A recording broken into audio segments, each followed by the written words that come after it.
There are places in history where silence speaks louder than the written word. Moments swallowed whole. Names worn thin by time. Women whose stories linger like perfume in abandoned halls, faint, familiar, and haunting.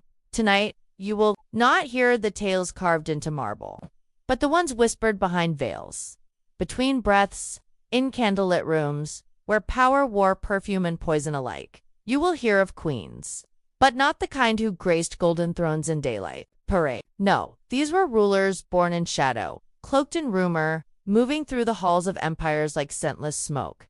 They were daughters of fire, sisters of storm. Some draped in silks, others draped in blood. Some who ruled while kingdoms slept, and some who vanished so completely that only the wind remembers where they stood. Their reigns were not always crowned, but threaded through the lives of kings, generals, priests, quietly shaping the world with a glance, a letter, or a death that came without warning. There was a queen who gazed at the stars to command. Armies, a girl child turned sovereign, whose lips never trembled, but whose hands may have been red with sacred fire.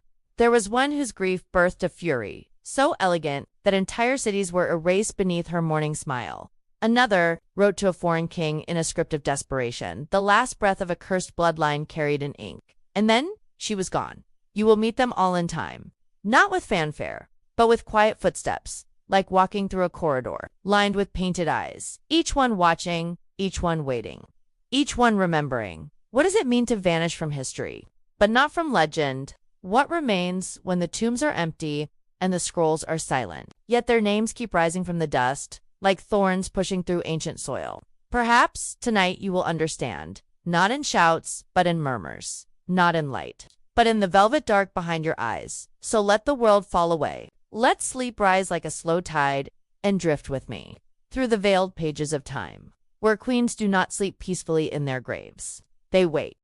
The Nile does not forget. Even when the palaces crumble and the gods fall silent, the river remembers. It wins through the bones of empires, carrying with it stories too delicate to survive the noise of history. Stories whispered in reeds, etched in dust. Tonight, one of those stories stirs again, soft as a breath against candlelight. It begins not with Cleopatra, but with her younger sister, a girl wrapped in silken silence, a queen before her time. Her name was Arsinoe, and her throne was never meant for her. The Ptolemies were not gentle rulers. Born from the conquests of Alexander, this Greek dynasty ruled Egypt with golden scepters and cold eyes. They painted their names in hieroglyphs, but spoke in Alexandrian Greek, worshipped both Ra and Zeus, sometimes in the same breath.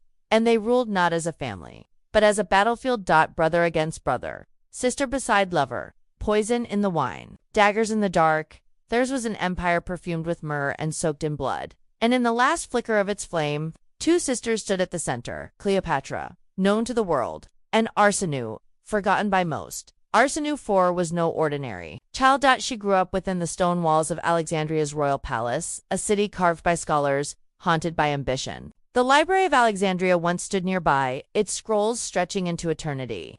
Though by Arsinoe's time, many had already turned to ash. Still, the air in the palace smelled of parchment and incense, of honeyed dates and hidden rot. Learned languages before she learned to swim. She learned silence before she learned to speak. And from her earliest days, she watched Cleopatra, her older sister, the one with the voice like silver and the mind like a storm. Some say envied her. Others say she feared her. They shared a mother, possibly a father, definitely a destiny too.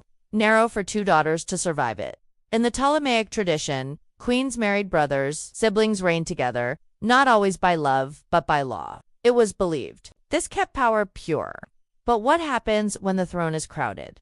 When one sister rises and the other refuses to disappear? When Caesar arrived in Alexandria in 48 BC, he brought with him more than soldiers. He brought a different kind of war, a war of narratives. Of alliances, whispered between sheets and swords drawn in council halls. Cleopatra, ever the tactician, saw in Caesar a chance not just to save her kingdom, but to reshape it in her image. But she saw something else. An invader, a storm wrapped in armor, and she knew, deep within the quiet parts of her soul, that the palace was no longer safe, not for her. At 16, Arsinoe slipped away from the marble halls and vanished into the shadows of the Egyptian resistance. It was not a glamorous rebellion. It was not draped in banners or trumpets. but it was hers. She aligned with remnants of the native Egyptian army men who viewed both Ptolemies and Romans as foreigners playing with Egyptian blood. She wore a simple robe, tied her hair back, and spoke not as a princess, but as a daughter of the Nile. The men listened, some out of loyalty, some out of desperation, but most because she did not speak like her sister. She spoke like a ghost of something older, something the sand remembered. Was she a puppet? Even then, moved by generals who saw in her a convenient royal face? Perhaps, but if so, she wore her strings well. When Caesar laid siege to the royal quarter, it was Arsanu's faction that fought back. Streets once filled with dancers and merchants became battlefields. The great lighthouse, the Pharos, watched silently as fire bloomed across the city's belly, and through it all, two sisters were locked in a war not of words, but of memory. Who would Egypt remember? The lover of Rome, or the girl who dared to bleed for something older than empire? She was captured eventually, of course, dragged in chains to Rome, paraded through its streets as part of Caesar's triumph, that strange ritual where the victors walked in gold, and the defeated were forced to follow, silent, beneath garlands and gears. The Romans expected a monster, a sorceress, a seductress, a rebel queen. Instead, they saw a girl, barefoot, eyes open, unblinking, and something about her, something soft, something unfinished, unsettled them. The crowd quieted as she passed, and in that hush a question began to bloom, quietly, dangerously, in the corners of history. What if this girl was not defeated? What if she had simply been silenced? But that is a thought for another night. For now, the Tiber flows gently under moonlight. And Arsinoe disappears into the temple shadows of Rome, a captive but not yet a corpse. Her story is only beginning, and something old, something deep stirs again in the river reeds. Because forgotten queens do not stay buried forever.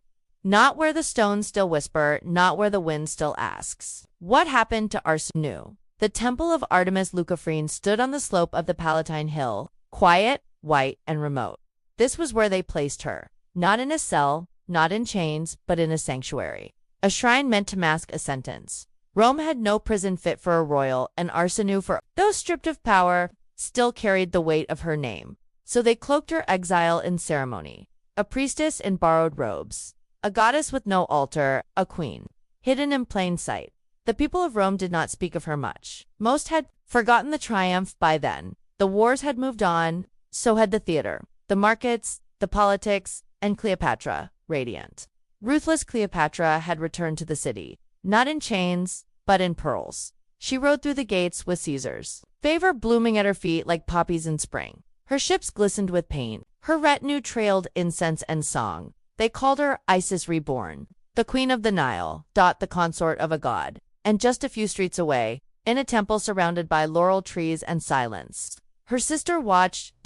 What did Arsinoe think? In those years of stillness, did she hate her sister? Did she dream of escape? Or did she listen to the wind through the temple pillars and begin to forget what power ever felt like? Sometimes, even the sharpest memory dulls when the world stops calling your name. And yet, there were nights, long Roman nights, when she would walk the edges of the shrine, barefoot. When she would trace the faded engravings on the columns and whisper to herself in Greek, in Coptic, in the tongue of the Nile. Sometimes names, sometimes prayers, and sometimes just silence, the kind that comes before a storm. Years passed, Caesar fell. Cleopatra returned to Egypt, her throne steadier than ever. But Arsinoe remained, where she had been placed, quiet, intact, and inconvenient. She was, in a way, a living contradiction, a living claim, proof that another line of Ptolemaic blood still flowed. Outside of Alexandria's grasp. And Cleopatra, for all her intelligence, knew well what a single name could do to an empire, especially a name like Arsinoe. Enter Mark Antony. His arrival in the East marked a new theater of power, of Rome after the chaos of Caesar's death. He courted Cleopatra publicly, boldly. And she, ever the chess player, welcomed him with wine, gold, and visions of empire together. They imagined a dynasty that could rival any myth. But dynasties are fragile things, especially when ghosts remain in their corners. And one evening, amid talks of territories and tributes, Cleopatra made a single request. A quiet one, no trumpets, no witnesses, just one name. Crossed out Arsinoe. It is said that Antony hesitated. She was a priestess now, after all. Sacred by Roman law, to kill her would be sacrilege. But Cleopatra's voice, when she asked, was softer than law, more dangerous than politics. She did not rage, she did not beg. She merely reminded Antony of what fragile things legacies were, and how quickly they cracked when doubt was allowed to breathe. The order was given, quietly. A small group of men climbed the Palatine steps at dusk. No procession. No shouting, only sandals against stone. And somewhere, in the shadows of that pale sanctuary, Arsinoe saw them coming. There was no fight. There were no screams. Only a stillness. The kind that comes before rain. Some say she was killed beneath the temple roof. Others say she was led to the outer wall and struck there. Between two olive trees. The earth didn't mark the spot. But something in the air changed that night, as if history itself held its breath. Her body was not returned to Egypt. It remained in Ephesus, where a small tomb was later found, a simple structure, almost nameless, built for someone once called queen. For centuries, it sat undisturbed. Birds nested beneath its stones. Time forgot the girl it held, but not entirely. Never entirely, because stones remember. And rivers remember. And sometimes, so do we.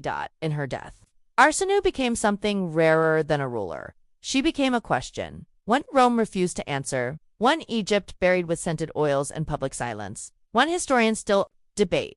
Behind glass and candlelight. Was she merely a footnote in her sister's legend? Or something else? Something more dangerous? The kind of queen who did not need a throne to leave a crack in the marble. The story isn't over. There is more to tell, but for now, the temple stands quiet again.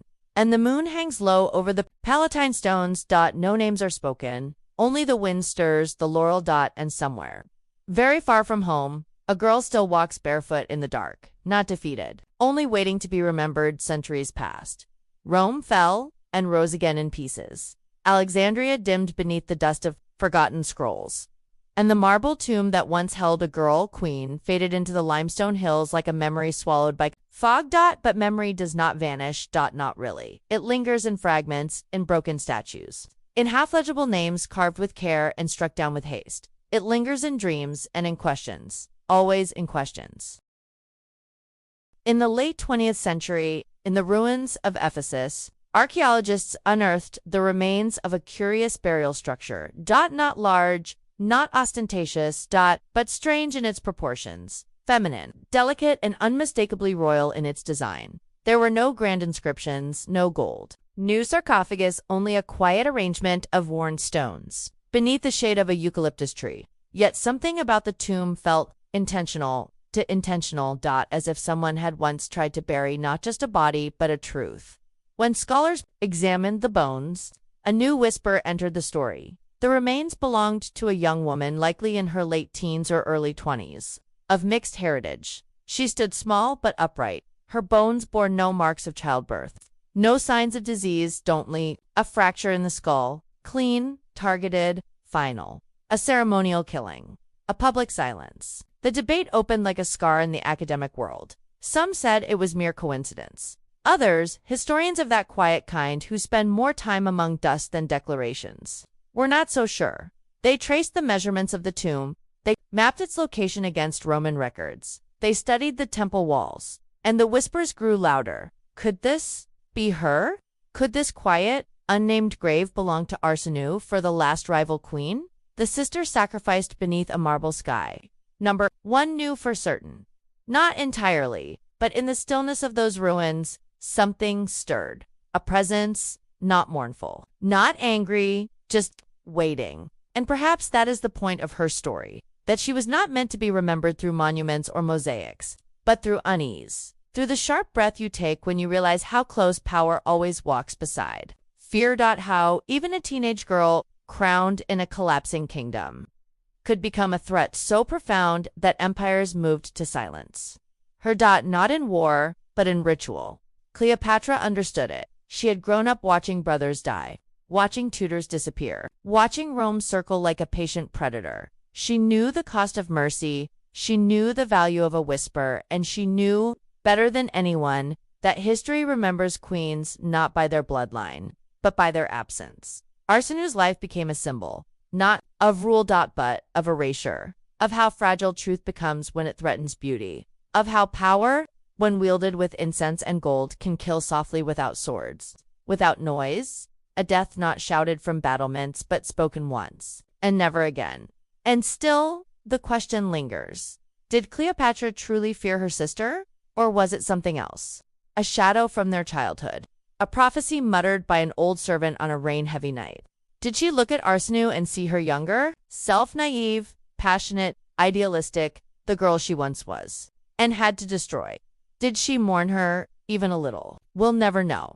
That is the cruelty of history. It shows us the actions, but not the breath before them. Not the trembling hand, not the silent inner monologue that leads a woman, any woman, to whisper a name. And no, it will be the last time that name is spoken aloud.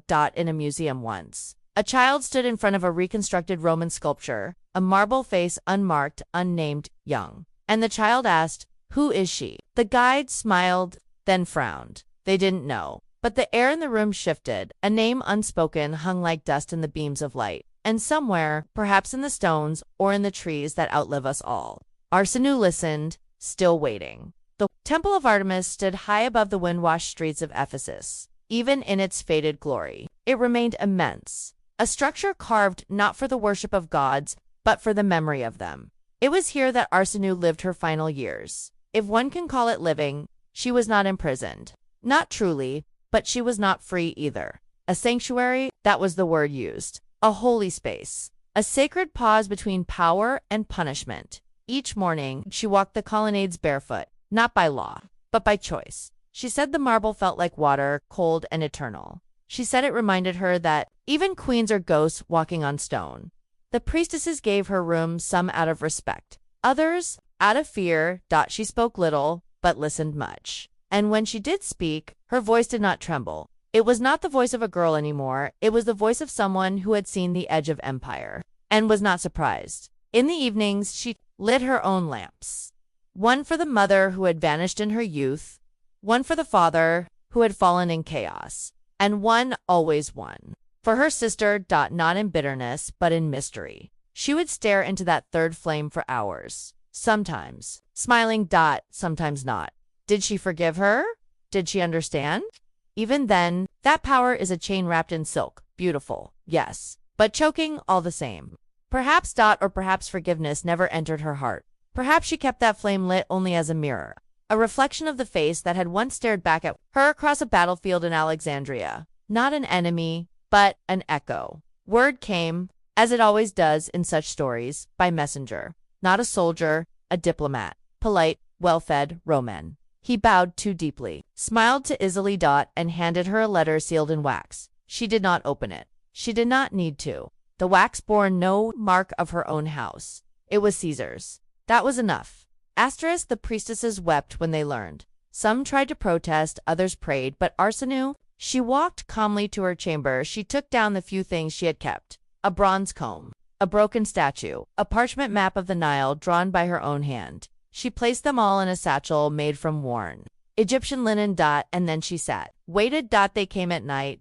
Soft steps in the corridor. No torches. No noise. As if embarrassed or ashamed. They found her awake, seated in front of a shrine to Artemis. She rose without hesitation and spoke no words. The priestess who witnessed it said, her face held no fear, only something quieter, something harder to name. Resignation, perhaps, or defiance. Or that stillness you sometimes see in the eyes of statues, a dignity unshaken, even as time peels away the paint and smooths the features into silence. The boat that took her from the coast carried no banners. It flew beneath no flag. It was a Roman ship, yes, but it bore no soldiers, only men in plain robes, with coins stitched into the hems. Even death, it seemed, was outsourced. History does not record the moment. No date, no location, not even a witness. Not even a witness. It is only said that Arsinoe, for queen of Egypt, was executed quietly on Caesar's orders, somewhere between Ephesus and Rome. Her body was never returned.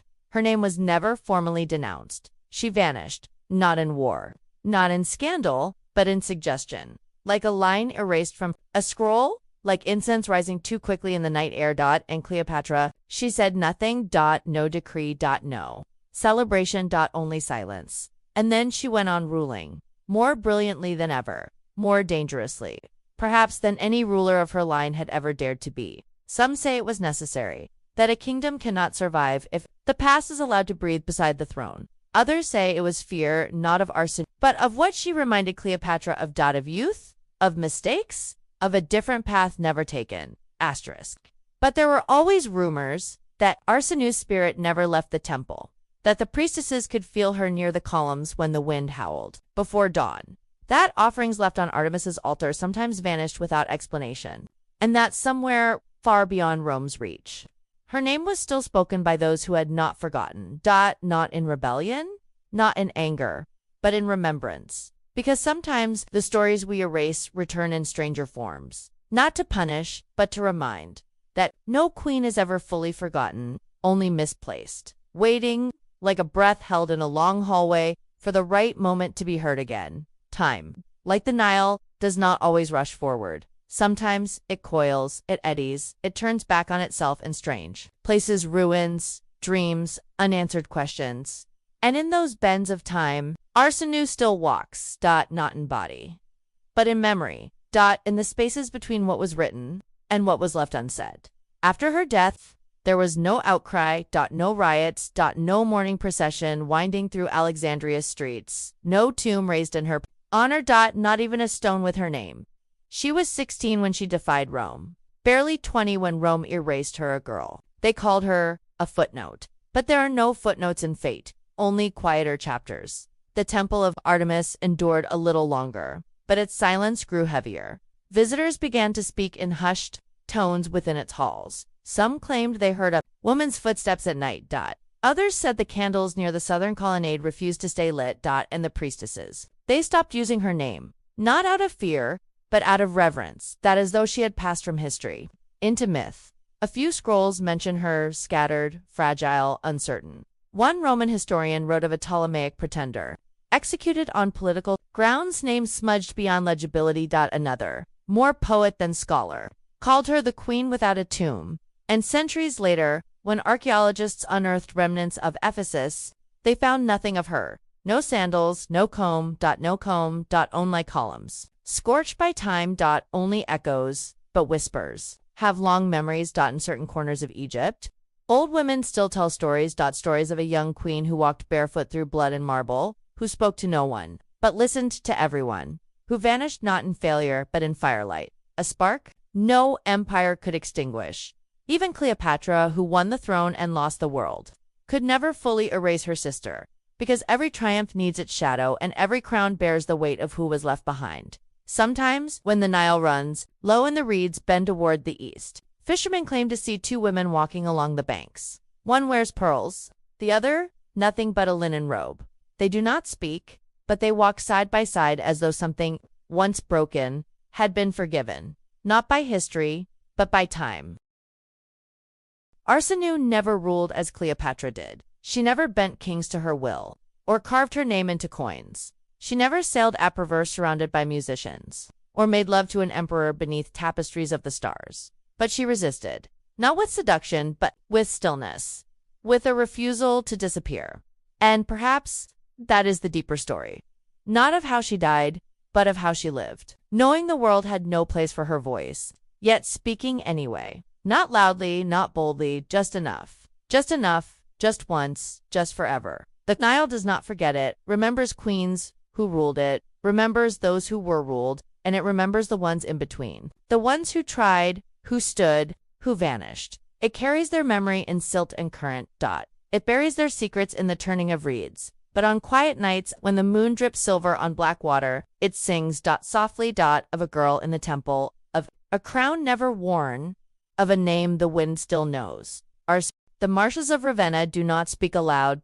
They breathe, they hum, they stretch and soak and settle into silence, as if hiding memories beneath the waterline. Centuries ago, before the fogs had names and before emperor shadows clung to ruined stone, this land knew another silence, one heavier, more deliberate. That it was the silence of a woman who had outlived her power. Her name was Amelisentha, and her last winter began not with snow, but with whispers. Ravenna had once been the last jewel of the Western Roman Empire, city where the tides of civilization had ebbed slowly, stubbornly, into the medieval dark. Its streets still wore the patterns of Roman planning. Its walls still echoed Latin prayers. Its mosaics shimmered with gold and blue glass scenes of Christ, saints, and emperors who no longer reigned. But by the 6th century, it was no longer the empire that ruled Italy, it was the Ostrogoths. And their king had been Theodoric, warlord, builder, conqueror, and father to Amalasuntha. She had been raised not as a soldier's daughter, but as something rarer. A scholar's heir in a world where men still believed women ruled only hearts. Not nations. Her tutors came from Constantinople and Alexandria. Her tongue was trained in Latin, Greek, and Gothic. She read Virgil beneath arched windows and traced Plato's dialogues with her fingers as if they were spells. While Gothic boys sparred with swords in the courtyards, Amalasuntha wandered alone through the marble corridors of Ravenna's libraries. She believed not blindly, but deeply that the mind was a stronger foundation than brute force, that civilization could still be saved.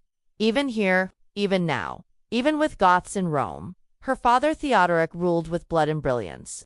He kept peace in Italy for 3 decades, yet he ruled with a sword in one hand and fear in the other. Though a barbarian in origin, he styled himself a Roman emperor in all but name. He built baths and temples. He allowed Roman law to remain. He read Latin historians by lamplight. He named Amalasuntha his heir in all but title. And when he died in 526, she assumed the regency for her young son, Athalaric. He was only 10, a boy with pale fingers and wide searching eyes, not yet ready to wear the weight of a kingdom. And so the true rule passed to his mother. Amalasuntha stepped into power not with spectacle, but with subtlety. She sat on a throne carved by soldiers and whispered Roman law from its cold seat. She reopened shuttered schools. She summoned scholars from distant cities, gave them rooms in Ravenna's half-abandoned libraries. She wore the robes of an empress, not a queen, simple, dark, and flowing, in Byzantine style. She did not smile often, but when she did, it was said to come like dawn through the fog. To the Roman aristocrats who had survived the Gothic conquest. She was a marvel. To the Gothic nobles, she was a problem. The Gothic elite of men who measured strength in scars and blood feuds despised her reforms. They watched as she raised her son in Roman manner. No weapons, no war stories, just books, scrolls. The lessons of Cicero and Seneca and Augustine. They saw weakness. They whispered of betrayal, that their queen had sold her soul to the East, that she had forgotten the blood of her people, and worst of all, that she meant to give Italy back to the empire. In truth, Amalasuntha was alone. She could not trust the Romans, who feared her Gothic name. She could not trust the Goths, who feared her Roman soul. Her own son grew restless under her gaze. They gave him tutors of logic and rhetoric, but in secret, Gothic generals gave him armor and knives. They filled his ears with tales of conquest, tales of Theodoric's glory, tales that ended with the boy's name chanted by legions. And soon, Athalaric began to resent her, to mock her. Lessons. To drink too deeply. To grow sick. He died before his 17th year. Some said illness of the stomach, others quietly suggested poison. Not sudden, but slow. The kind that settles in over months, whispered into goblets by loyal hands. Amalasuntha did not weep. Before her court. She buried him at night. Only the sound of footsteps. Only the dull crack of frozen earth. She returned to her palace with eyes emptied of light. And then she ruled alone.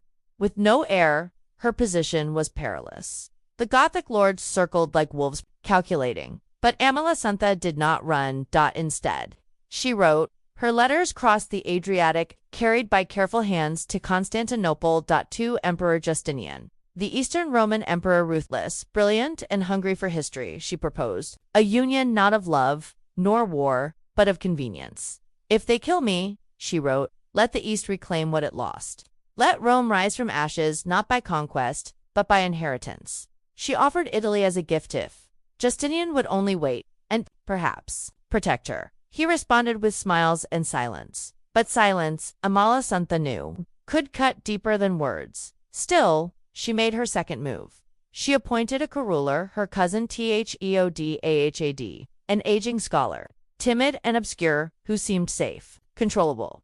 She believed he would support her, that he had no ambition left in him. But ambition does not vanish. It sleeps. And when it wakes, it remembers every insult, every slight, every missed opportunity. Not 2 months passed before Emma vanished from court. The letters said she had retired for health, for reflection. To Lake Bolsena in the hills north of Rome. There, an island awaited her. Martana. Small, lonely, shrouded in mist, a place where even the birds flew wide around the shore. They said she went willingly, but those who watched the boat leave Ravenna gray, heavy, and silent knew better. There were no retainers, no honor guard, only wind ropes, and the hollow beat of oars against water. She was not escorted, she was removed. On the island, they gave her a chamber of stone and a bed of coarse wool. Her letters, again, went unread. No word came from no answer from Justinian. She walked the edge of the island at dawn, speaking softly to herself in Latin. She gathered smooth stones in the afternoons and arranged them into patterns only she understood. She lit a lamp at dusk and left it burning all night, as if to signal something. Someone, anyone, and still no one came. Lake Bolsena is deep. They say it was born from fire in ancient crater left by a volcano's fury, now flooded by time. But the fire never truly left. Beneath its still surface, the waters remain unnervingly dark, cold even in summer, echoless, a lake that remembers every secret dropped into its depths. And in the center, like a forgotten thought, lies the island of Maertin. It has no trees tall enough for shelter, no soil deep enough to grow roots, only stone and shadow. This was where Queen Amalasuntha was sent, not with chains, but with something colder. Permission. That island had one house, if it could be called that. Stone walls wet with moss, wooden shutters that did not close properly, a hearth with no fire. There were 2 servants, silent men with pale eyes who answered to no name. They fed her fish, hard bread, rainwater caught in jars. She was not tortured, not in the way books described. No blades, no visible wounds. Just time, and the knowledge that her mind was no longer hers to use, that her world roam reason, civilization had turned its back and walked away. She wrote letters still. Each day she copied lines from Virgil and Homer by memory onto scraps of wax tablet and parchment, not because anyone would read them, but because she needed the rhythm, the logic, the control of ink, when all else had slipped from her hands. One evening, she began writing the names of cities, every Roman city she could remember. Alexandria. Carthage, Byzantium, Trier, Antioch, Ravenna, Rome. She wrote them in rows. Then, backwards. Then in Greek. Then in Gothic. She whispered them aloud until her voice gave out. The servants watched from the doorway, unmoving. She had once stood in the marble halls of Ravenna, guiding armies with her words. Now she stood barefoot on a rock, speaking to wind, but she did not cry. Yet. Not even when the birds stopped landing near the house. Not even when the moon began to hide behind clouds for days at a time. She had lost a throne. She had lost a son. She had even lost her name, no longer queen, no longer regent, just Amalasuntha, spoken in past tense. But what she feared most was forgetting who she was. Theoda now ruling alone in Ravenna, sent no messages. He claimed she had chosen this retreat herself, that she needed solitude to recover her strength. The Gothic nobles believed none of it, but they no longer cared. A woman had been removed from power. The world, to them, was as it should be. And yet, the silence troubled even them, because silence has a way of circling back, especially when a queen disappears. Word reached Constantinople, carried in part by merchants, and whispers of Amalasuntha had vanished from court. No appearances, no decrees, just silence. The Empress Theodora heard first. And then Justinian, the emperor, who had once received her elegant letters written in careful Greek, now asked questions. Had she been imprisoned? Was she alive? Was she harmed? But Theoda had responded slowly. And vaguely. And finally, not at all. So Justinian began to prepare, not with soldiers, but with memory. He opened old scrolls and read of Rome's past. He consulted generals with long maps and longer patience. He ordered coinage struck with the image of Italy whole again. It was not war. Not yet, but it was a warning. Back on the island, Amalasuntha's time was narrowing. The servants had grown quieter than before. They no longer answered. When she spoke, no longer lit the fire when she asked. One morning, her wax tablet was missing. Then her penknife. Then the curtain over her bed. Small things petty calculated. When she asked why, one servant answered simply, orders. She did not ask whose. She already knew. There was one night, cold, clear, and almost beautiful, when she stood at the edge of the lake and considered swimming away. She removed her sandals, stepped into the SHALLOWS, The water wrapped around her legs like fingers. She stood there for hours, unmoving, watching the moon ripple in the blackness. And then, slowly, she stepped back. Not because she feared drowning, but because she feared vanishing. Without a word, without a witness, without a story. And she, who had once carried the weight of civilization in her voice, could not bear to go unheard. The next morning, they came. Not soldiers, not lords, just two men. And a length of cord.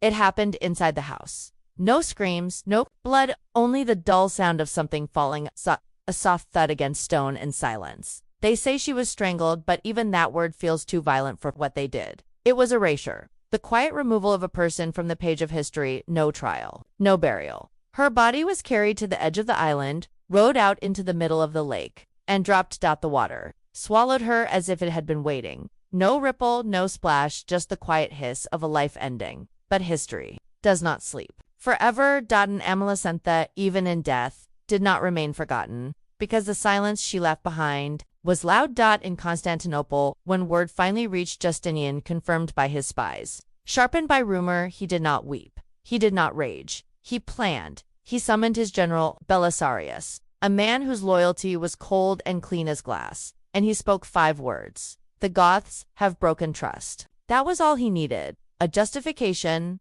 a pretext. A name for vengeance that looked like honor. He ordered his fleet, prepared. Not for rescue, but for conquest. The Gothic war had begun not with swords, but with silence. Not with shouts, but with the whisper of a woman's last breath beneath black water. The sea wind had shifted. Along the coasts of Italy, fishermen pulled their nets with weary hands and watched foreign sails approach the horizon. Ships with Eastern flags, sleek, silent, carved with the emblems of the eagle knot, the double-headed one of Gothic kings. But the sharper, older mark of Constantinople. They did not come as merchants. They did not anchor to trade. They came for something else. They came for an empire long dead, and a queen newly murdered. In Ravenna, the city that once glittered like the edge of empire, whispers rose again, not from noble lips, not from generals. But from the stones, from the mosaics of St. Apollinaris Basilica, where gold tesserae shimmered unnaturally, catching candlelight like teeth. From the canals, which had darkened unnaturally in spring, swelling with unfamiliar tides. And from the palace, where Theoda had now sat alone, watching the dust settle into his crown. He had what he wanted. Power, but it came with a shadow, because he had killed more than just a cousin. He had killed the last illusion of unity, and the ghosts of that act were gathering. They said he consulted augurs after her death, that he asked the stars if Justinian would really come, that he lit incense and stood in silence for hours, searching the flames for answers. But the East had already decided. The wheels of war had begun turning, not loudly, not suddenly, but with purpose. Amalasuntha's name was not forgotten. Justinian, ever theatrical, ordered a ceremony in her honor. A court mourning. He declared her a friend of the empire, a woman of reason in an age of ruin, a victim of treachery whose blood demanded redress. To the Senate of Constantinople, he called her Regina Philosophorum, Queen of the Philosophers. And then he gave Belisarius orders. The general, tall and quiet-eyed, led his fleet from Africa first, not directly toward Ravenna, but toward Sicily. The Byzantines were patient. They did not storm the gates. They landed like fog. One city at a time. Palermo, Naples, Rome. And everywhere they went, they carried 2 things: bread and memory. They told the tale of Amalasuntha not as a local political matter, but as a symbol, a woman who tried to bring law to lawless men and was strangled for her efforts. It worked. Some cities opened their gates without a fight. Others resisted. In Ravenna, Theoda had felt the walls closing in. The Gothic nobles, once eager to remove Amalasuntha, now whispered of his cowardice, his weakness, his failure to protect Italy from the eastern tide. Even among the generals, there were rumors that he had betrayed the Ostrogoths, that his hands had invited the emperor's vengeance, that the ghost of the queen walked the palace halls at night, her sandals brushing the marble with soundless steps. And still, the war grew. Rome itself, once the heart of everything, became a battlefield. Its stones, already cracked from centuries of wear, now split under siege machines. Its churches, once hushed in prayer, echoed with the screams of the wounded. But through it all, stories of Amalasuntha continued to pass from camp to camp. Soldiers spoke. her name like a psalm, not in reverence, but in warning. A lesson carved not into stone, but into silence, even in death. She ruled the shadows, not as a queen with armies, but as a question that haunted every step the Byzantines took. What kind of world kills its thinkers? What kind of throne fears wisdom? What kind of victory rises from the murder of a woman who only wanted to bring reason to war? By the second year of the war, Theodahad was gone, not assassinated, not poisoned, but simply discarded. His own people removed him. Too slow, too indecisive, too haunted. He died on the road, ambushed and killed by Gothic troops no longer willing to follow a man with the scent of failure. He was buried hastily. Without honor, no stone. No epitaph, no echo. Unlike Amalasuntha, he left behind nothing. Belisarius continued north. The eastern armies moved like water, filling the cracks in Gothic power, seeping into every place where silence had once reigned. The mosaics of Ravenna, those ancient eyes of glass, now reflected different banners, different prayers, different silence, in the palace where Amalasuntha once read philosophy aloud to her son. Monks now whispered psalms in Greek. Her chamber was left untouched. Dust lay thick on the shelves. Her scrolls had vanished, perhaps stolen, perhaps burned. But one item remained, a simple bronze mirror, tarnished at the edges, cracked down the middle. It hung on the wall beside a shuttered window, and though no one ever claimed it, no one ever dared remove it, as if the past, even broken, still watched. The war raged for years, not as the sudden fury of thunder, but as slow, grinding erosion, a siege here, a betrayal there. Famine crept through cities once lit by oil lamps and laughter. Walls fell not from cannon fire, but from rot, neglect, and time. The Ostrogothic kingdom, once so bold beneath the iron will, had no soul left to hold it together, because the soul they might have had, they had strangled. And the ghosts remembered, in the ruins of Verona. An old Gothic commander sat alone by a brazier, rubbing frostbite from his knuckles. He was one of the few left who had once walked the palace halls when Amalasuntha ruled. He had laughed when she taught law to her son. He had mocked her gowns, her scrolls, her dreams of Roman rebirth. But now, as wind howled through the skeletal towers of his city, he whispered her name under his breath. A prayer, a regret, an apology to no one but the shadows. Elsewhere, a Roman bishop found himself hiding Gothic children in the crypts of a half-burned basilica. He taught them Latin words, tracing letters on their palms with trembling fingers. He told them of a queen who once believed the two peoples could live together. That knowledge could bind sword to scroll. The children did not know her name, but they listened. And the name was passed down quietly. A story told not to win, but to survive. Even the lakes remembered. They said that Lake Bolsena began to stir. That mists grew thicker, refusing to lift until midday. That animals refused to drink from its shore. That, on some mornings, the surface turned unnaturally not the sky, but the past. And in its heart, Martana remained as it had always been, unclaimed, unnamed, unblessed. Fishermen avoided it, birds fled from it, no one said why, but all knew. She was still there by the 7th year of the war. Italy was a ruin, fields untended, empty roads broken by frost and hoofprint. Justinian's armies, once celebrated as saviors, had become occupiers. Their coin bore the emperor's image, but it did not buy peace. Rome had been taken and lost again. Naples burned. Ravenna, too, bled, its towers manned by soldiers who spoke a language few locals understood. The empire had returned, but the world it returned to was gone. And in all this no new queen rose. No woman ruled. The story of Amalasuntha had become inconvenient. The Byzantines, who had used her death as excuse for war, now spoke of her less and less. She was remembered in private, in the hush of old monks and the soft breath of widows who once served her table. A single faded mural remained in a crumbling chapel outside Florence. It showed a woman standing on a shore, arm raised toward a city across the water, no name carved, no inscription. But some travelers, stopping to rest, felt moved to kneel before it anyway. They said the air near that wall always smelled faintly of olive smoke and wet stone. What, then, is legacy? A city? A crown? A victory carved into granite? Or is it quieter? Is it the silence that settles after betrayal? The memory that flickers long after words have died? The breath between thoughts? Where names like hers continue to live? Amalasuntha was no empress. She never held full command of armies. She did not win battles. She did not die in glory. But she stood at the edge of the abyss and tried to build a bridge out of reason and law and hope. She stood alone in a time of blades and whispered philosophy to those who only knew how to shout, and though they killed her body. Her question remained, in the long history of fallen rulers. Some vanish with thunder, others vanish like a candle that refuses to flicker, and then is gone. Amalasuntha left neither storm nor smoke in her wake. She left something else, a silence. That felt like someone still listening. Years after the war, when peace finally settled over Italy like tired ash, a scholar from Constantinople was sent west by order of the emperor. He came not to govern, not to preach. He came to gather what was left, what remained of Roman law, of Gothic culture, of what had once been Theodoric's dream and Amalasuntha's fragile kingdom. His name was Dioscorus, a thin man with ink-stained hands and a voice too soft for court. And he traveled alone in Ravenna. He found the libraries burned, but in a cellar beneath the ruined palace, behind wine casks and rotting parchment, he discovered a single, chest-height bronze, hinges green with age. Inside, wrapped in brittle cloth, were 5 letters, written in Latin, the hand precise, elegant, the signature Amalasuentha Filia Theodorici, daughter of Theoderic. Queen of the Ostrogoths. Regent of Italy.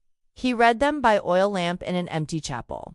Each line a whisper from a voice, long extinguished. She spoke of empire and erosion, of raising her son like a Roman, and watching him die a stranger, of believing she could rule as a woman, and discovering that intellect is never armor enough against envy. She did not ask for pity, only to be remembered rightly, not as a villain, not as a pawn, but as a woman who saw the edge coming, and tried, in her way, to hold it back. Dioscorus wept. Not because the words were tragic, but because they were clear, too clear. Too alive. It was not history, it was her.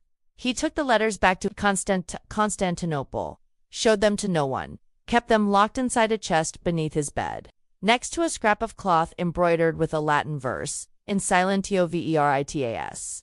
In silence. Truth he told no soul. But each year, on the night of her death, he lit a single candle at dusk and let it burn till morning. A ritual without a name, a vigil for someone the empire no longer claimed. Others, too, remembered. In Lucania, shepherds told their daughters stories of a queen who wore books as armor, and fell into the lake for trying to speak wisdom to wolves. In a monastery near Assisi, an aged monk copied passages from Cicero in the margins of Psalms and, beneath them, wrote simply, Amalasuntha said this. Once, and somewhere, deep in the Apennines, there lived a woman who wore her hair long and dark and refused every suitor brought to her door. They called her proud. But when asked why, she answered only, the world kills its queens. History, you see, is not always written in ink. It can be whispered into bone, pressed into stone, hidden between lullabies and ruins. And some names never vanish, not because they are carved large, but because they are whispered small. And often, as centuries passed, her city changed hands again. Ravenna became Byzantine, then Lombard, then Frankish, then forgotten. The marble halls of Theodoric's palace crumbled into courtyards. Statues fell, their faces rubbed smooth by rain. Walls once painted with purple and gold flaked into ash. But beneath it all, a small chapel remained. It bore no cross, only a mosaic. A woman in profile is cast down, her hand resting on an open scroll. At her feet, the word Sapientia. Wisdom. Tourists passed it by, but some, in quiet hours before sunset, lingered there and felt something, still watching, still asking, so what? In the end was Amalasuntha, an empress, not a martyr, not a conqueror. She was something rarer. She was a warning, and a wish. A warning of what happens when wisdom is seen as weakness, when peace is mistaken for pride, when a woman who thinks too much is surrounded by men who feel too little, and a wish that perhaps one day, power would no longer fear gentleness. Somewhere, perhaps in sleep, she still walks, her steps softer than time, daughter crown, unbent by death, not on thrones, nor in battlefields, but in the spaces history leaves blank, in the minds of those who wonder not just what happened, but why. So tonight, if the wind rises, in your city, if the sky trembles with a chill you cannot place, if you hear footsteps that do not echo, perhaps it is only the Queen of Ravenna. Looking for someone who will listen. At last? Beneath the amber-stained ceilings of Florence, where candlelight shimmered through ruby glass and the scent of lavender clung to silk tapestries, the Medici palaces whispered of things unsaid. It was the age of painted saints and bloody hands. The streets hummed with the rhythms of lute music and muffled executions. And behind the tapestries, behind the incense and hymns, were women draped in velvet veils, heavy with gold thread, their wrists perfumed, their lips unreadable. They were not soldiers, not merchants, not popes. They were Medici brides. And their weapons were quieter. Their battles spilled no banners. Their wars were fought in the chamber, not the courtyard. In a world where power wore a crown, they stitched influence into linen napkins, slipped decisions into pillow talk, and some said tipped vials into goblets so delicately that the wine itself did not notice. Whispers, not swords. Ink, not flame. Poison, not blade. She was called Lucretia, not that Lucretia, not the infamous Borgia daughter. Though the confusion was intentional. This Lucretia was Medici-born and papal by marriage, wedded off to a Vatican nephew at the age of 13. Her hair was the color of dried honey, and her smile, some said, could mend alliances, but not all alliances are meant to hold. The Vatican corridors were no safer than Florence. Cardinals eyed her like a dagger under velvet.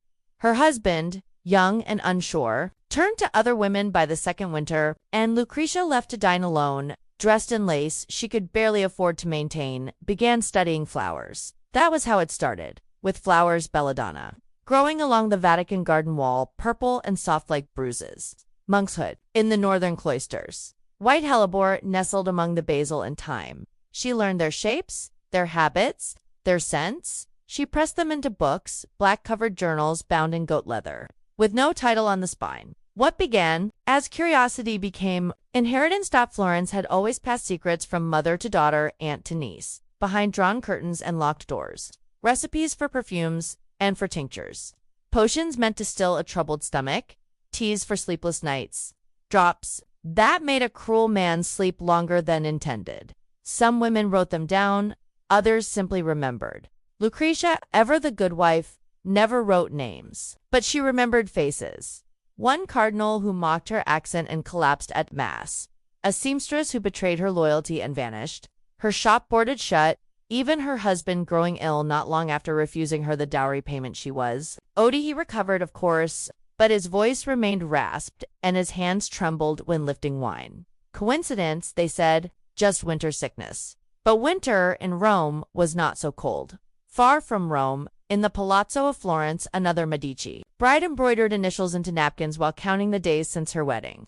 Isabella de' Medici, daughter of Cosimo, sister to Francesco, who had been married for politics. Not love, she did not complain. Not outwardly, she smiled, she entertained. She painted, but behind her brushes she planned. Her marriage was a leash, her husband cruel and jealous. He questioned the servants, counted the linens, smelled her letters. The Medici wealth was his to flaunt, and hers to tolerate.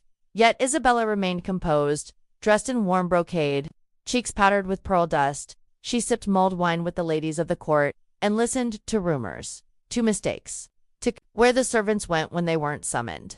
She noted things: a maid who cried at night, a coachman who drank too much, a steward with access to herbs once used only by the palace physicians. Power, she understood, was not always taken. Sometimes it was gathered, folded, pressed, like petals between the pages of a prayer book. By the time her husband fell ill, not fatally, just distressingly so, no one dared ask how. Illnesses happened, especially in the summer heat, especially when one drank too much honeyed wine and ignored the bitter smell at the bottom of the cup.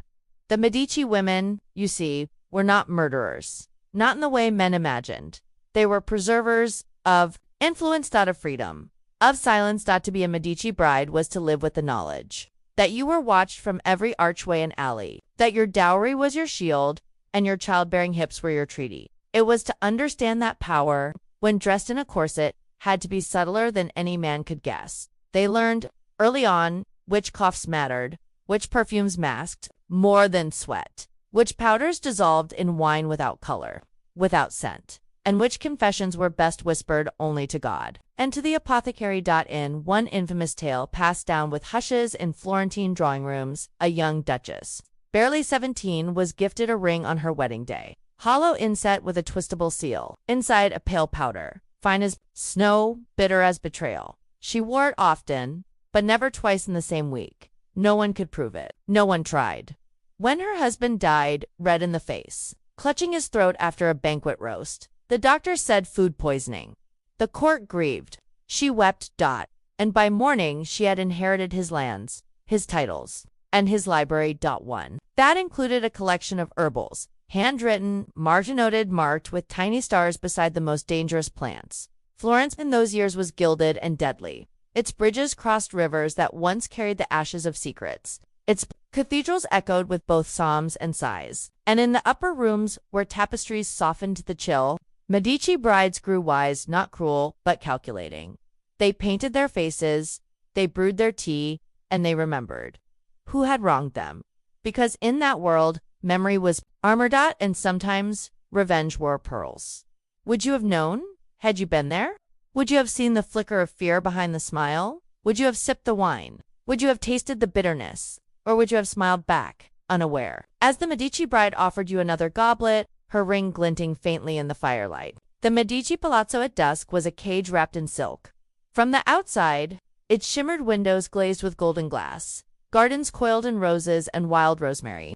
The servants moved like dancers. The walls murmured music. But within those thick stone walls, behind every door carved with lilies and laurels, were locked drawers, whispered names, and little bottles stoppered tight. The family had grown large by now. Cousins and nephews, daughters and aunts, and among them, a woman known only by her writing. No portrait survives. No confirmed record of her birth. Just a handful of pages written in curling, measured Latin, the kind taught in convents and remembered long after the habit was shed. She signed nothing. But in Florence, they called her La Silenciata, the silenced one.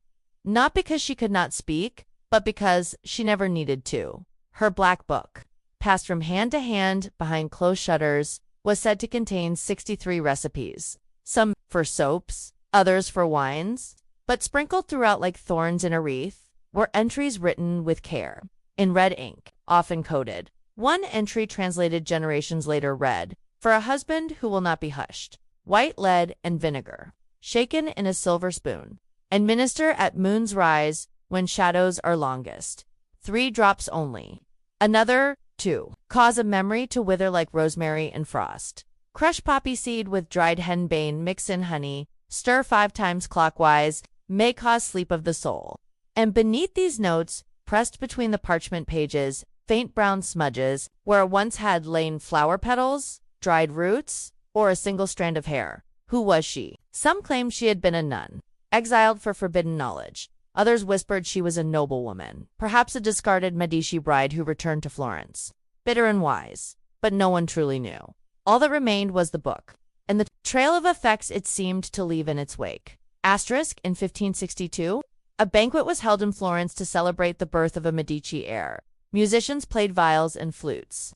The wine flowed richly, honeyed with spice and cinnamon. One of the guests, a visiting French noble, grew pale after dessert, staggered to the garden, and collapsed near the roses. He died before dawn. A tragic accident, said the family. An unfamiliar diet, the heat, travel fatigue. But a maid, later dismissed, claimed the duchess who hosted the feast had consulted La Silenciata's book just days earlier. No investigation followed, and the book vanished again. Asterisk, at the heart of all these stories were the Medici women, often married young, often widowed young, often blamed for more than they confessed, but they knew their world. They knew that a man's temper could strike harder than any fever. They knew that a woman with too many opinions was labeled hysterical, or worse, heretical. So they embroidered, they smiled, they danced in the gardens, and behind it all, they remembered. Take Maria Maddalena, for example. Not the most famous Medici daughter, not one painted in oils or preserved in tapestries, but one who married into the Habsburg line, carrying Florentine customs into a colder, sterner world. There in Austrian castles draped in crimson and gold.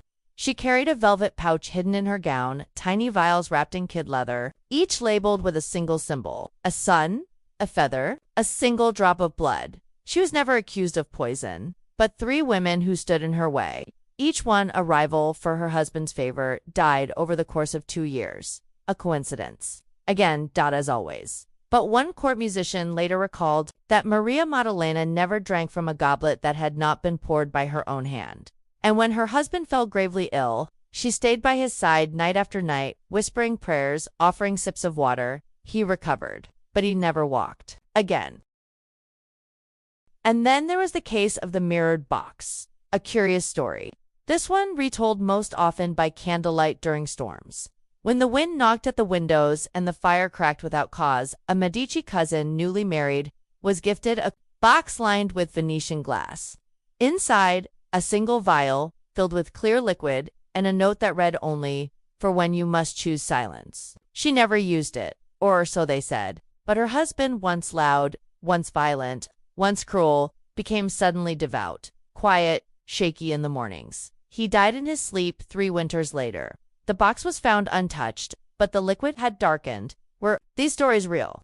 Or cautionary tales spun by wet nurses and suspicious courtiers? Perhaps both, perhaps none. Yet the pattern remains. The Medici brides across generations bore more than jewels. They bore lineage, yes, and pressure and expectations stitched into every hemline of their wedding gowns. But they also bore secrets. Not loudly, not with fury, but with the patience of ink drying on vellum, with the quiet weight of a gaze. Across the feast table, with hands that knew how to fold letters into nothingness and stir tinctures until scentless.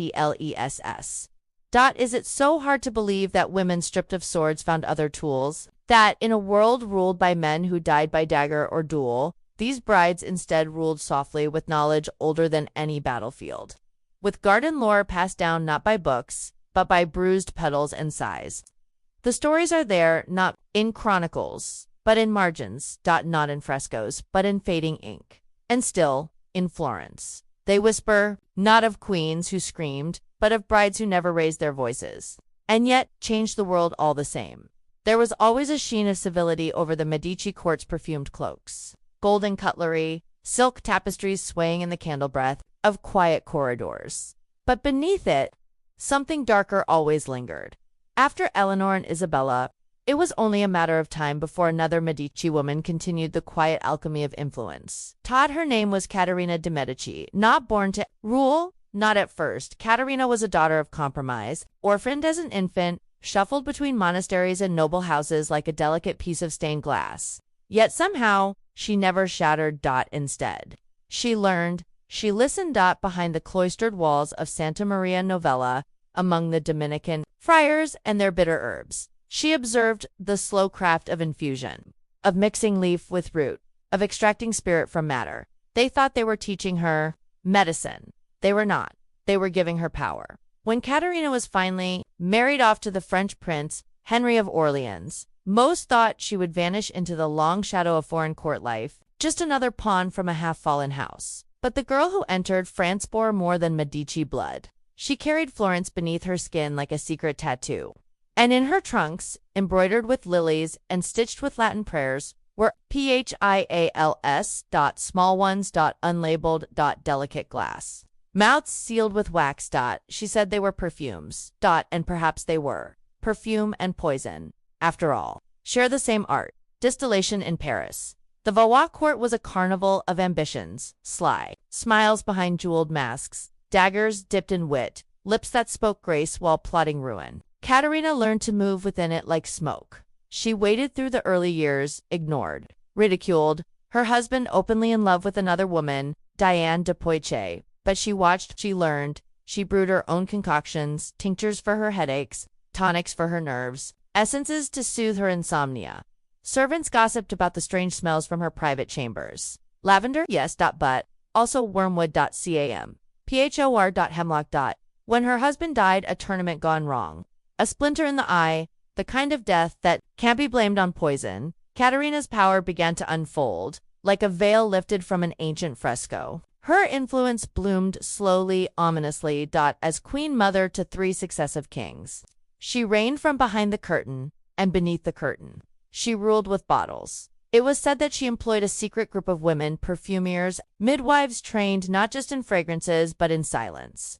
Women who passed messages in satchels of potpourri, women who blended betrayal into oils. Some were called the poisoners, a shadow court. One of the most infamous of these was Renée de Rieu, a courtier with lips always tinged red, whose presence at court gatherings was often followed by illness. Not always fatal, just inconvenient. A lover's stomachache, a rival's dizziness, a bishop's sudden faint. Enough to warn, rarely enough to kill. Rarely. Because Katerina understood something the men around her never did. Fear, when used sparingly, could last longer than a sword. And so she ruled not with violence, but with insinuation. The French wars of religion burned outside the palace gates. Massacres, riots, flames. But inside, within her scented rooms, Katerina played a more delicate game. There was a special chamber, small, round, paneled in dark wood, where she kept her most private items. She called it her cabinet of curiosities. Those who entered spoke of velvet-lined drawers, of vials, stoppered with pearls, of powders labeled in strange scripts, Greek, Latin, Arabic, and always the scent of jasmine, lingering like a farewell kiss. One ambassador, after being received by Katerina and offered her famously sweetened wine, reported a curious warmth in his chest, and then a strange clarity. He left with an alliance he had not planned to agree to. Was it diplomacy, or the drop of something slipped into his cup? We will never know, because Katerina never left traces. And that, dear listener, was her true brilliance. She survived 5 decades in the most treacherous courts in Europe. 3 of her sons would wear the crown, and none of them ruled as effectively as she did, from behind lace curtains, through whispers and files, with a glove rather than a gauntlet. But power, like poison, has a half-life, and the more she poured it into others, the less she kept for herself. By the end, Katerina was alone, surrounded by ghosts of her children, betrayed by allies, haunted by wars she could not stop. Her bottles remained, but they offered no cure for age, no tonic for regret. And yet, there are those who say her work did not die with her, that her knowledge traveled hidden in old ledgers, passed hand to hand through forgotten convents, nestled between recipes and remedies, and in time it returned, not to Florence, but to Rome, to the dark-veiled women of the Borgia aftermath, to the potion makers of the Vatican shadows. 2 widows who knew the scent of safety could be bottled, and the shape of freedom might just be a vial in the sleeve. And so the Medici legacy flowed onward, not just in marble and paintings, but in something far more dangerous. Memory. Because poison, like power, does not need to be seen, it only needs to be believed. And in court, belief was the most lethal weapon of all. By the time Caterina de' Medici's bones lay cold in their gilded tomb, her legend had already begun to ferment. Not in official chronicles, those were sanitized, brushed clean by royal scribes, but in the kitchens and corridors of Europe, where whispers move faster than blood. And it is in those whispers that we find Lucretia de' Medici. Another daughter, another bride, another cup left, half-drunk. She was born into opulence, not unlike a caged songbird born into a golden cage, not knowing yet that freedom lies in the wind outside. The 3rd daughter of Cosimo I and Eleanor of Toledo. Lucretia was quiet, obedient, almost translucent in her delicacy. At least, that's how she appeared. Florentine portraits of her show a pale face, placid eyes, a mouth forever halfway between silence and warning.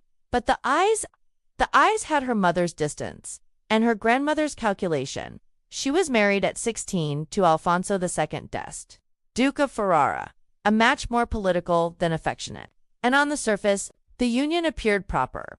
But beneath the veneer, there was friction. Alfonso was known for his temper, his cruelty, his disdain for meddling wives, and yet, in Lucretia, he found something he couldn't control. Not rebellion, no. She was too wise for open defiance. Instead, she countered with withdrawal. She spoke little, but listened to everything. She ordered herbs her maids didn't recognize, consulted with physicians privately, dismissed older ladies in waiting who had once served her mother, replacing them with new ones, chosen not for pedigree but silence. And soon, she began to sicken. Slowly. Not with fits or bleeding or fever. Just a soft, persistent unraveling. Her appetite waned. Her limbs lost strength. Her eyes, once observant, turned glassy. The Duke said she was too frail for Ferrara's heir. He sent for doctors. They came, they examined, they prescribed steam and wine, and sleep. Nothing helped. Then, suddenly she died. 17 years old. gone without a mark on her body, save for a slight purpling at the lips, dismissed by the court as a flush of the cold. The official diagnosis, natural causes, as if nature had a reason to pluck such a young bloom with such precision. Florence did not believe it, nor did the servants, and certainly not the apothecaries who knew which roots were absent from the ducal stores, which glass vials were drained and never refilled. Lucretia had not been poisoned. They whispered she had poisoned herself. But why? Perhaps she knew her end was coming and chose her own hour. Perhaps it was rebellion, cloaked in quiet dignity. Or perhaps, and this lingers even now, perhaps she had intended the brew for someone else and drank it only by mistake. Or design, because in those years the Medici daughters had learned not to cry for help. Help never came. Instead, they learned to prepare, to listen, to blend one's bitterness into sugar and serve it with honeyed words. Lucretia was not the only one. Another shadow crept in her wake, one less known but equally chilling. Bianca Capello. Not a Medici by birth, but by design. A Venetian noblewoman who fled her family, married a Florentine clerk, and through a blend of scandal and seduction, climbed her way into the arms of Francesco I de' Medici, Grand Duke of Tuscany. Wife Joanna of Austria died mysteriously a fall down a flight of stairs. The court murmured. Bianca married Francesco soon after. The timing was convenient. Her influence, once marginal, became absolute. She moved through the Pitti Palace like a phantom in silk. She commissioned perfumes, hosted poets, entertained foreign dignitaries. With her wit and strange infusions, cordials of her own making, she called them restoratives. Some said she revived Francesco's health with them. Others said she simply made him dependent. But poison has a cruel symmetry. In 1587, Francesco and Bianca died within hours of each other. A sudden fever, the doctors claimed too sudden, too synchronized. Some blamed malaria. Others whispered of arsenic. Centuries later, their bodies were exhumed and tested. Traces of poison were found, enough to kill, enough to linger. But who gave the final dose? Was it Bianca, seeking to bind her fate to his in death as she had in life? Or was it someone else? A brother, a rival, a Medici whose patience had run out. Power, after all, has no loyalty, not even to blood. And perhaps that is the final lesson the Medici women understood, that survival was not a game of alliances, but of apothecaries, that husbands were rarely saviors, and that a woman without a dagger might still rule if she knew what to pour into a cup. We are told that history is written by victors, but in Florence, history was brewed in copper pots over low flames, sweetened with honey to hide the bitterness beneath. And women like Bianca, like Lucretia, like Caterina, they wrote their stories not with ink, but with essence, with perfume, with powders that vanished before the eye could catch them, and with the breath held in the moment just before the sip. These were not queens in the traditional sense. Their crowns were invisible, their scepters made of glass, but their rule was no less real. It curled through the corridors, it sat patient in drawers, it stained the pages of forgotten journals. And though time moved on, though the Medici name would one day fade into statues and street names, the legacy of their brides, their alchemists, did not vanish. It was passed down, from glove to glove, from whisper to whisper, from cup to chalice, and if you've ever tasted something that seemed just slightly too bitter in a sweetened drink, a sharp edge in a cordial, a strange scent in an otherwise perfect bouquet, perhaps you've felt it too. The ghost of a Medici bride, watching from across the centuries, smiling, smiling. As you raise the glass, they say the Medici dynasty ended with a whisper. No more grand feasts, no more roaring alliances, just a cold, locked room in Florence, and a woman staring into a mirror, powder on her fingertips, venom in her silence. The final chapters of the Medici saga were written not in ink, but in dust. Dust from apothecaries, dust from time, and in the center of this quiet storm stood Anna, Maria Luisa de' Medici, the Electress Palatine, the last of the line. She was not like the women before her. She did not wear veils soaked in secrets. She did not move through courts with lace gloves and hidden daggers. She was born too late for the age of poison, and yet she understood its legacy. Anna Maria Luisa was cultured, educated, meticulous. Her rooms were lined with tapestries from Flanders, her desk stacked with correspondence in Latin, French, and Tuscan dialect. And among her possessions, carefully indexed, were the journals, dozens of them wrapped in silk, bound in red leather. Some written in code, most unsigned. They were not her own. She had inherited them. From aunts, cousins, mothers whose names were spoken in shame or never spoken. At all. Each entry told the same story. A sickness, a husband, a vial hidden in a drawer, a garden of medicinal flowers that bloomed in the wrong season. Some of the journals were written by women who died young. Others stopped abruptly, a final page. Ink smudged, a sentence never finished. Anna Maria read them all. She copied some into her own hand. She burned others. And when the Grand Duchy crumbled, when her brothers died without heirs and the Medici line collapsed like a house of rotted wood, she remained quiet, still, watching Florence pass. Beneath her windows, like a ghost of the Renaissance. She refused to marry, refused to bear children, and in doing so, ensured that no one else would inherit the burden or the secrets that came with the Medici name. When she died in 1743, she left one final act. The Patto di Famiglia, the family pact. She bequeathed the entire Medici art collection, paintings, sculptures, relics, to the Tuscan state. On one condition, none of it was ever to leave Florence. Not a single canvas, not a single statue, not a single heirloom that had passed through Medici hands. Some say it was patriotism, others believe she was sealing a tomb, locking the ghosts inside the city walls, ensuring that the stories, the whispers, the poisons would never wander. Because Anna Maria Luisa understood better than anyone that the Medici legacy was not just art, it was alchemy, it was fear, it was a goblet left untouched on a silver tray. Centuries have passed.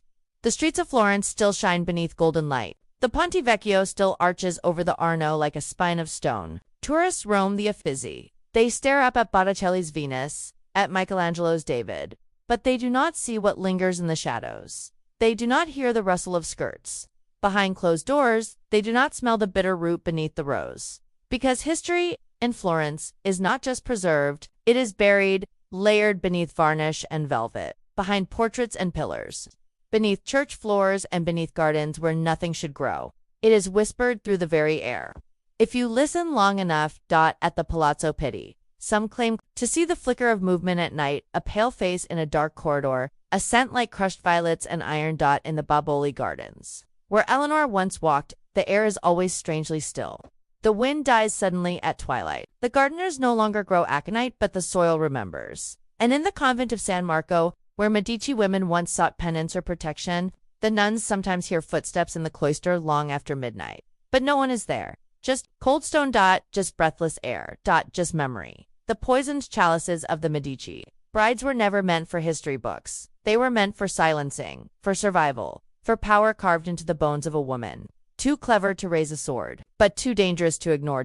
And so they brewed, they steeped, they offered wine with steady hands and empty eyes. Because in a world ruled by men, the Medici women learned to rule with patience, with perfumes, with teacups that shimmered like gold, and with secrets that no flame could ever burn away. So now, dear listener, as your eyes begin to close and the world softens around you, ask yourself this: when we speak of power, why do we remember the kings, the generals, the tyrants, and forget the women behind the veils, the ones who stood quietly in the wings, clasping gloves that reeked of crushed herbs, smiling gently as history crowned someone else? Perhaps it is because their power was quieter, more refined, more deadly. A chalice lifted, a drop dissolved, a kiss on the cheek, and nothing ever the same. These were the Medici brides, mothers of shadows, alchemists of silence. And they are not gone. They are merely waiting. Let your mind rest now. Let the centuries breathe around you. And as sleep drapes its velvet over your thoughts, may you dream gently. But never forget, the most dangerous hands in history were not always the ones that drew the sword, but the ones that poured the wine. The winds moved strangely that year, not in the fierce, raging way that breaks branches or rattles shutters, but in a quieter, colder fashion, as though the sky itself were whispering, not in joy or rage, but in warning. Across the hills of Scylla, where the pine trees bowed low and the rivers ran narrow and wise, a girl watched the heavens with eyes to knowing for her age. Her name was Deke, though the kingdom would one day call her Queen Siandiak, and some would come to call her witch. But long before the crown, before the palace corridors echoed with her footsteps, She listened to the stars. No one quite knew who had taught her to do so. Her father was the king, yes, and her mother a consort of fine breeding. But Diekman was not raised like a princess. She was reared in the quiet corners of the court, hidden from whispers, shielded from enemies her small hands could not yet name. There were servants who remembered her, not by her birthright, but by her silence, for Diekman spoke little. She watched, she remembered. And at night, while the others slept, she would slip past the guards and climb to the hill just beyond the temple walls. It was there the stars showed her things they did not show the others. Scylla was old even then. One of the three kingdoms that ruled the peninsula in uneasy balance, Goguryeo to the north, Bacchiad to the west, and Scylla, veiled in fog and superstition. To the southeast, the court was thick with men who clung to tradition as though it were armor. They feared change more than they feared blood, and they whispered of omens with trembling voices, comets, red rain, lights flickering atop mountain peaks. So when Diekman began to speak of the stars, not with fear, but understanding, those whispers sharpened. She was still young when the first sign came. A star brighter than any before appeared above Giram Forest. It did not move, it did not fade. For weeks it hovered, like a burning eye set upon the earth. The scholars declared it ill luck.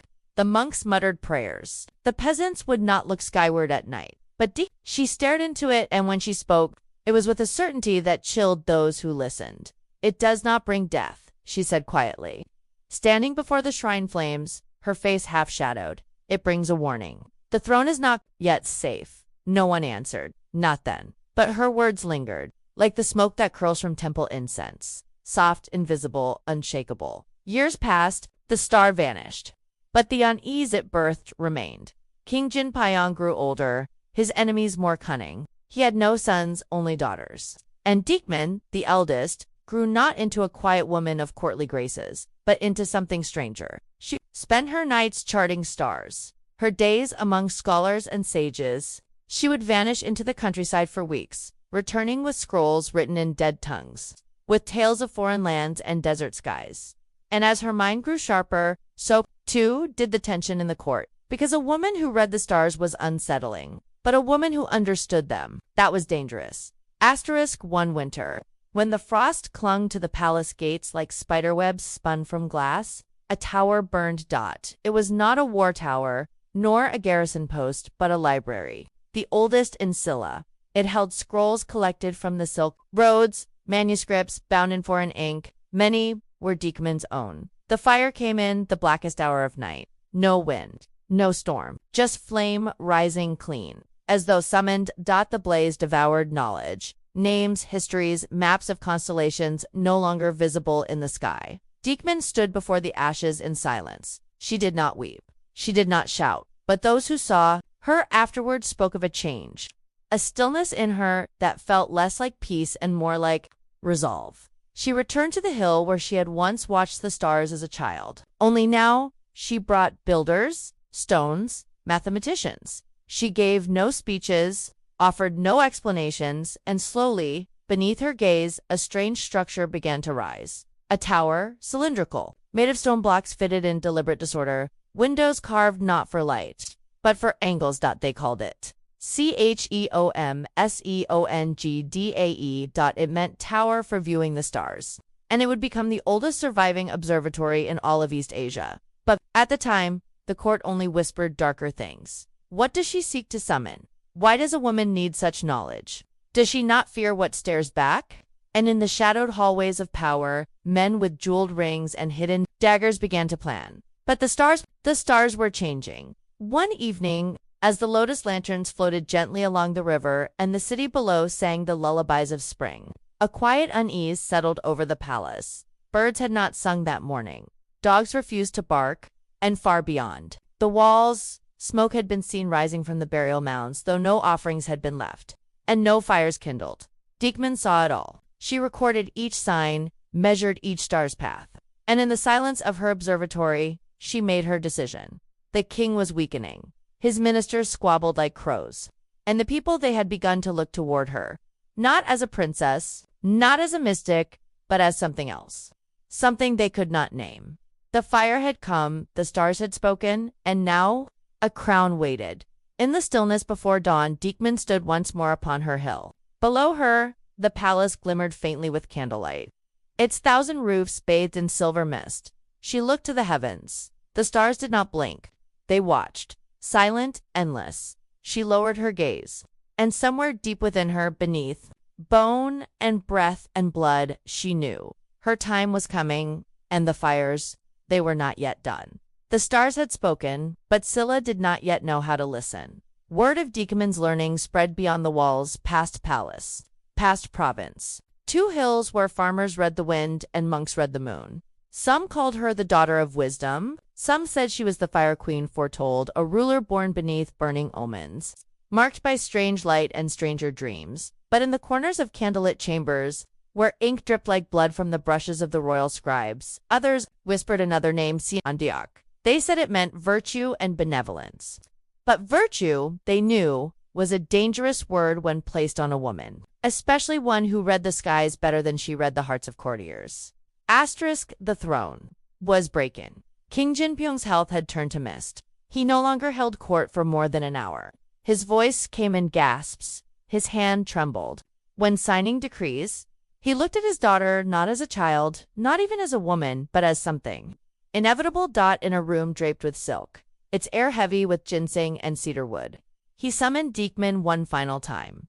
The courtiers stood frozen. The incense did not flicker, and the king said, "You see what I cannot, what no man in this chamber can. You saw the fire before it rose. You named the warning in the stars. They fear you because you see clearly." He coughed. Something red bloomed on his sleeve. Let them fear, but rule anyway. A woman had never sat on Scylla's throne. The law did not forbid it. But tradition, that silent tyrant of old kingdoms, wrapped its cold fingers around the idea and choked it. The announcement fell upon the capital like snow that refused to melt. Soft at first, silent, but heavy. Some wept with joy. Others scrawled curses on temple walls. Many simply stared skyward, waiting for the heavens to crack open in protest. But no thunder came. No floods, no fire. Only a deep stillness. As though the earth itself were holding its breath. Diekman was crowned with little ceremony. She wore no new robes, no crown of glittering stones, only her quiet, watching eyes. She walked through the great stone hall not like a queen, but like a woman who had already lived this moment in another life. The throne, ancient and unyielding, greeted her not as a seat but as a burden. She sat and said nothing for a long time, and then with a voice low and steady, she spoke not to her ministers, but to the room itself. "I will not rule through blood," she said, "nor through fear. But I will read the winds, I will read the signs, and I will not look away when the skies grow dark." But the skies did grow dark, almost too soon, as if testing her words. The kingdom faced famine. Fields once golden turned gray. Rain came too late, then too much. In the mountain provinces, strange lights were seen again. Villagers claimed stars had fallen into the rivers at night, that glowing fish floated belly up by morning. Some said the spirits of dead kings had returned to curse the land. Others claimed it was the new queen, whose mind had wandered too far beyond the sky's veil. In the courtyards of the aristocracy, they laughed in low tones. "She can read the stars, but not plant a seed. She builds towers and temples while the people eat bark. A scholar makes a poor ruler." But Diekman did not answer. Instead, she vanished for 3 nights. No guard accompanied her. No ministers knew her path. When she returned, her robes smelled of mountain ash, and her voice carried the hush of snowfall. She ordered the construction of a new hall, not for warriors, not for kings, but for women of learning. It was called Mizio I, a house of stars, a place where girls could study astronomy, medicine, and philosophy. And when the ministers balked, she only smiled and said, "The stars do not burn less brightly because a woman names them, **." But the winds were shifting again. In the far reaches of the kingdom, Bakye envoys had begun to gather. Their king, ever watchful, sensed Scylla's uncertainty. He sent gifts to Diekman, a gesture of politeness with the scent of probing. Among them, a bird carved of obsidian, eyes painted red. When placed in sunlight, its wings cast strange, angular shadows. It was a thing of beauty, but also of unease. She kept it on her window ledge, facing east. Some nights, it seemed to glow faintly. Others, it disappeared entirely. Even the servants avoided its perch. And on a particularly cloudless evening, as a chill touched the garden's plum blossoms, a servant girl swore she saw it twitch. Diekman only listened quietly. She said no curse had been placed, only a reminder. A shadow can only follow, she said, when there is light to cast it.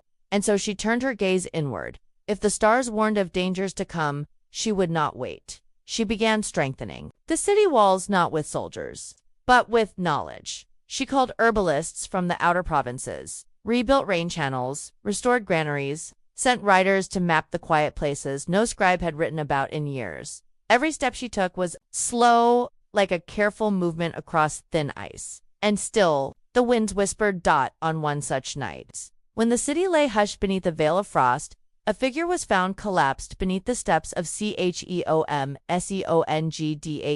No wound. No sign of poison. Only his hand, frozen stiff, pointed upward toward the same constellation Diekman had studied as a girl. The ministers called for guards. They burned incense. They muttered of omens again. But Diekman, she ordered no arrest. No panic. Only silence. And as the body was carried away, she stood alone beneath the tower's stone curve and whispered a name no one else heard.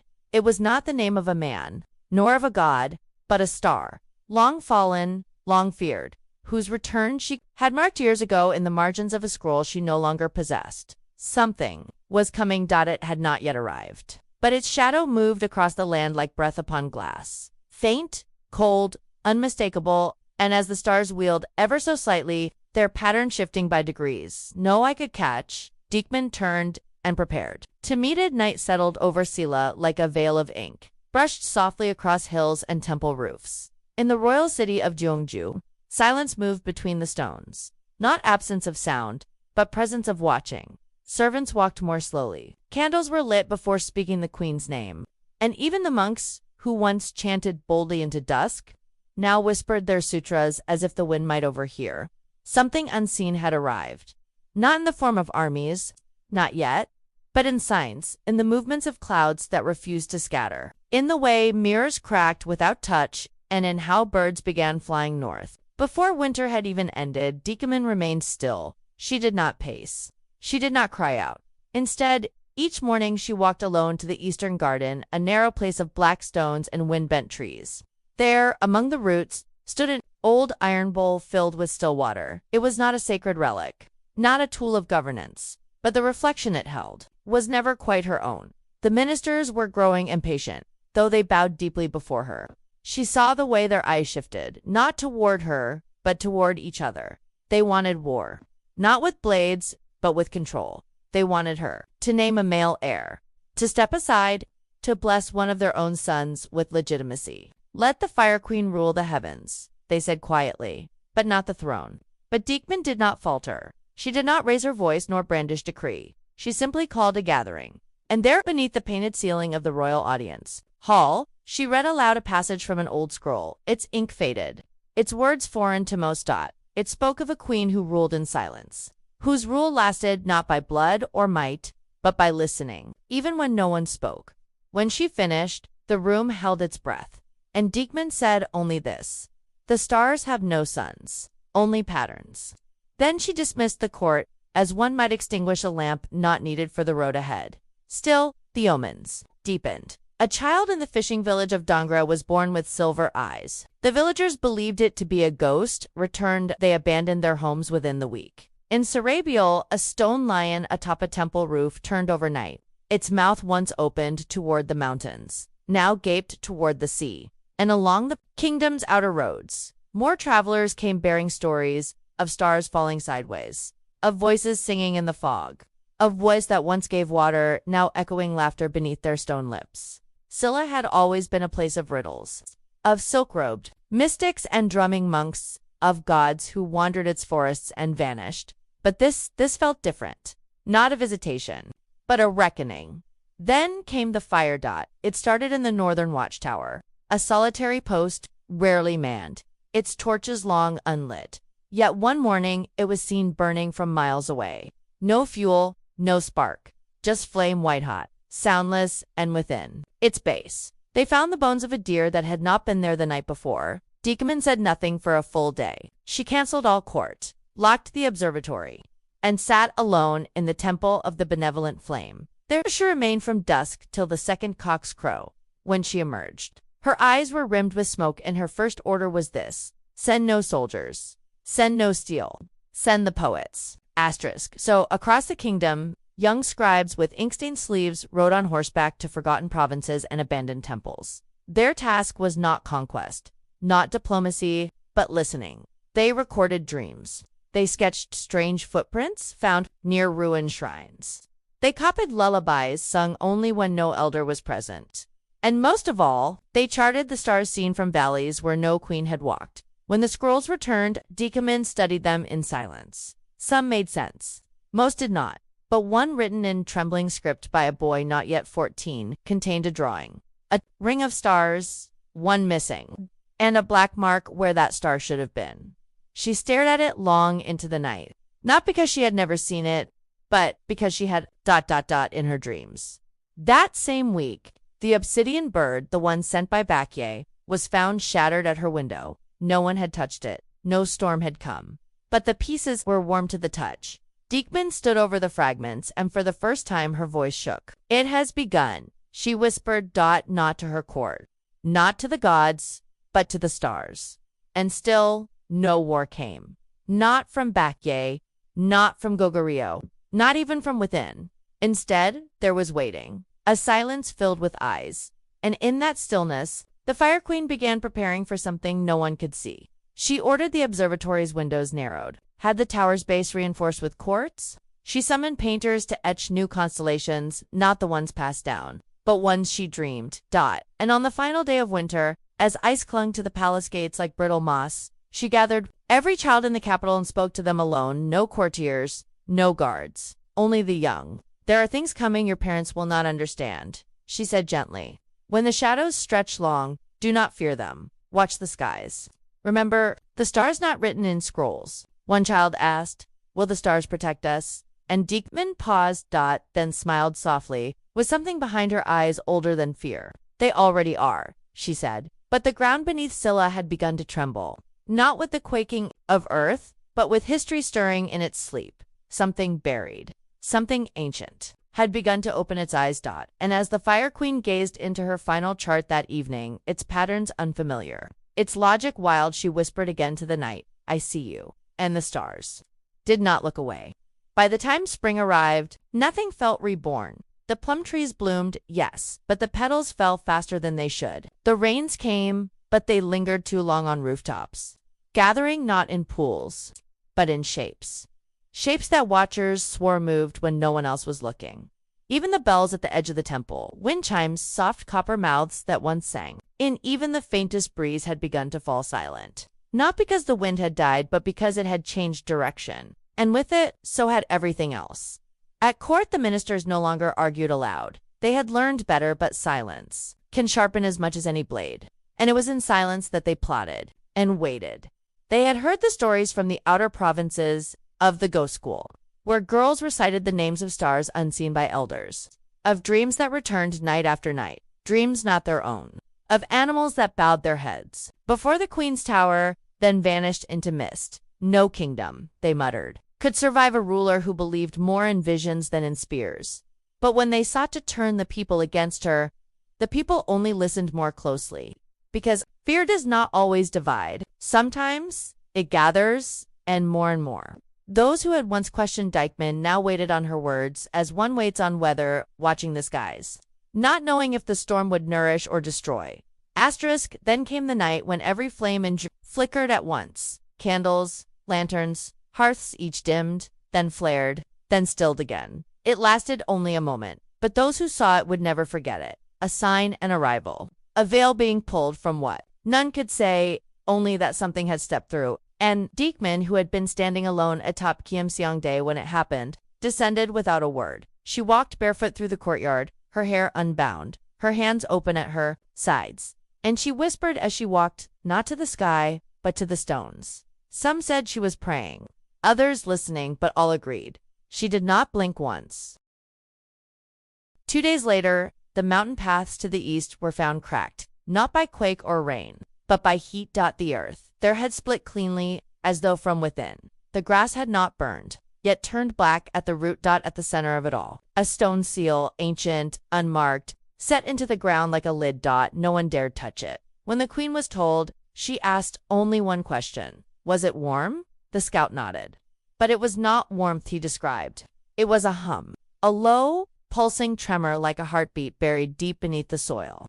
The queen's gaze drifted east after that. She spent hours in the eastern halls of the palace, speaking to no one, studying old maps and forgotten lines of poetry. One servant claimed she watched her drawing not stars, but a shape, round and incomplete, as though something had been taken out of it. Another said she was rewriting the calendar, adding days that did not yet exist. No one dared ask. Meanwhile, children across the city began reporting the same dream. They stood on a vast, black plain. Above them, stars hung low, so low they could be reached. But when they tried to touch them, the stars whispered back. Not words, not sounds, just a pull, a knowing. And always the same ending. They awoke before touching the final star. When this reached the queen, she said only, "They're ready." And she ordered the rebuilding of an ancient temple. No one had stepped foot in for a century. The Temple of the Ninth Star. Its name had no record. Its purpose? Lost. But its foundation had never cracked. And when the workers uncovered its entrance, they found the stone seal there too, the same as in the mountains, only colder and perfectly whole. That night, the sky bloomed with fire, not lightning, not storm. Just light, colorless, shapeless, pouring across the clouds like paint dropped from unseen hands. The stars rearranged themselves, only slightly, only enough for those who knew. And Diekman knew. She stood once more in the tower's high chamber, her silhouette still beneath the shifting heavens. She traced one constellation with her finger, then stopped a gap, right where the dreams had always ended. And then, with no declaration, no witnesses, she began to sing, a sound older than language, a lullaby never written. The walls did not echo, the air did not stir, but the stars listened, and one moved by morning. Every animal in the city had fled, not dead, not harmed, just gone. The fields were quiet, the streets still, and at the base of Kimsi-Wangde a new shadow had appeared, one not cast by sun or moon. It was circular, wide, and did not shift with the light. No one stepped near it, except her. She walked into it without pause, vanishing. 4 hours. When she returned, she held no scrolls, no relics, only a small orb, black and faintly glowing at the edges. And from then on, she kept it near her heart, wrapped in silk. The ministers finally rose in open protest. They demanded, she'll explain, they demanded she step down. They demanded she return the kingdom to sense. And so, once more, she called the court together. But this time, she brought the children. Each one who had dreamed, each one who had watched the skies. She let them speak of what they saw, of what they heard, of how they were no longer afraid. And then, only then, did the queen rise. She did not scold. She did not justify. She simply spoke. I was not placed on this throne by men, nor by law, nor even by blood. I was placed here by what watches us from beyond. You may govern coins and crops, but I will govern the winds, the cracks in the sky, and the fire beneath the mountain. She looked not at her ministers, but at the shadow now creeping across the marble floor.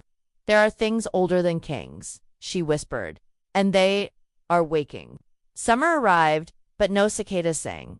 No children ran barefoot through temple courtyards, no smoke rose from hearths. The wind, once warm and scented with pine and roasted barley, now smelled of stone. The kingdom was not in ruin, but in waiting. As if every tree, every stone, every breath of the land had paused at the edge of something immense. And at the center of it all stood Queen Seondeok, not in golden robes, not on a throne, but at the base of the observatory she had built with her own will, her face upturned, her hands clasped behind her back, still, listening, as though the stars themselves had leaned close and murmured something only she could understand. They say that in her final days she rarely slept, that she walked the palace gardens alone, marking patterns in the dirt with a willow branch, that she ordered new stone, lanterns built in the shape of spirals, not outward, but inward, curling like stars collapsing into themselves. The orb never left her side, not even when she bathed, not when she ate. It pulsed faintly when the moon was full. It grew cold when touched by flame. And one night, a maid swore she saw it float, just briefly, above the queen's palm, like a single drop of black dew refusing gravity. There was no war. No invasion. No betrayal. Just days that grew longer, without reason, and nights where the moon did not rise. Messages from the provinces stopped arriving. Not all at once, but slowly, like a candle dying wick by wick. The outer villages reported no harvests, but also no hunger. The trees bore no fruit, but no birds pecked at the branches either. The land had entered a strange quiet, not of death but of suspension, as though all of Sela was holding its breath for the queen's final answer, and she gave it, but not with words. One dawn, after a long, cloudless night, the people of Junju awoke to find her gone. No procession, no funeral, no decree. The palace gates were locked from within, the observatory sealed, and every star map in the royal archives had been erased. Not burned, not stolen. Erased. The ink had vanished, leaving behind only faint impressions on the parchment, as if the stars themselves had lifted their names from the pages. The ministers panicked, the court splintered. Some believed she had ascended to the sky, taken by the very constellations she had once named. Others believed she had walked into the mountain, into the sealed fissure, and become something the earth would not release. But none dared claim the throne, because that year, when they looked to the heavens, they saw something impossible. A 13th constellation. It did not fit the known 12. It did not belong to any calendar, and at its heart was a single, dark star, not shining, but pulling light inward. They named it Decamon's Eye, and it never blinked. Asterisk. The orb was never found, nor her robes, nor even a single footprint, only the echo of a lullaby, sometimes heard by those who wandered too close to Kiamsangde at night. Soft, wordless, like a mother's voice singing not to soothe, but to remember. Years passed, the kingdom changed hands. Temples crumbled, languages shifted, but her story endured, not in books, but in wind patterns and star charts that no longer made sense, and in dreams passed down from mother to daughter, dreams of a queen who read the sky and vanished between breaths. And when asked why she built her observatory in the shape of a hollow tower with windows that stared not outward but upward, the old storytellers only smile and say, so the stars could find her again. There are places even now hidden in forests where the trees are older than kingdoms, where the wind still shifts strangely, and the moss grows in spirals. Places where, if you lie very still beneath the night sky and let your breath fall quiet, you might see it, the dark star, watching, waiting, a reminder that the Fire Queen of Sila never truly ruled with armies, nor gold, nor fear. She ruled with silence and sight, and a pact written in starlight that no man ever read, but all still feel when the sky grows strange. And perhaps that is all a crown truly is, a shadow cast by something older, colder, and brighter than any kingdom can name. The capital still slept. The roosters had not yet cried. The riverboats still rocked in fog, and the inner courtyards were dim, save for one small chamber where the candlelight refused to die. She sat there upright, silent, wrapped in layered robes of black and muted gold. The candle trembled in its cup, but not from wind. There was no wind. There was only Lzhi. The widow, the empress, the woman who had once poured wine into Liu Bang's cup and now poured poison into history itself. It began, as many things do, with loyalty and love. Perhaps she had been chosen not for beauty, but for cunning. Not for the softness of her hands, but for the sharpness of her mind. Liu Bang, who would become Emperor Gaozu of Han, was a man of contradictions. Rough-tongued, ambitious, fickle with women, but oddly faithful to the one woman who never smiled. Without reason, they rose together, from village dust to the golden dust of the imperial court. And when the throne finally embraced him, LZ was made empress. But it was never the crown she wanted. It was control, and she waited for her moment. The palace was not kind to those who waited. There were concubines with red lacquered nails and voices sweet as plum wine, each gifted to the emperor as offerings, each with ambitions hidden beneath their perfume. And among them was one who would shift everything. Consort Qi. She was younger, charming, and bore the emperor a son. Liu Ruyi. Gaozu doted on him. LZ's own son, Liu Ying, was quiet and sickly. A whisper began to spread that the emperor was thinking of naming Liu Ruji his heir. And for the first time, The Empress's eyes did not blink when she smiled. Something had changed. Not visibly, not loudly, but in the way she paused mid-sentence. In the way she walked more slowly through the gardens. In the way her hand lingered on the rim of her teacup just a moment longer than before. She had always been watchful, now she was waiting. Then came the fever. The Emperor's body broke, not from blade or rebellion, but from the quiet erosion of time and indulgence. He grew pale, then forgetful, then still, and Empress L, faithful, veiled, with tears delicately placed on her cheeks, oversaw his passing with the grace of a woman mourning her husband's soul, and measuring the court with her eyes. He was gone. But the boy Lu still lived, and so did his mother. There are rumors of how the Empress arranged their stay in the palace, how Consort Qi's chambers were moved closer to hers, how the boy was watched by silent eunuchs with unfamiliar accents, how the food tasted slightly of bitter almonds just once, and how the boy's sparrow, his favorite pet, was found stiff in its cage the very next day. But no one ever saw her raise her voice. No one ever saw her act in anger. Instead, she held Consort Qi's hand in the garden.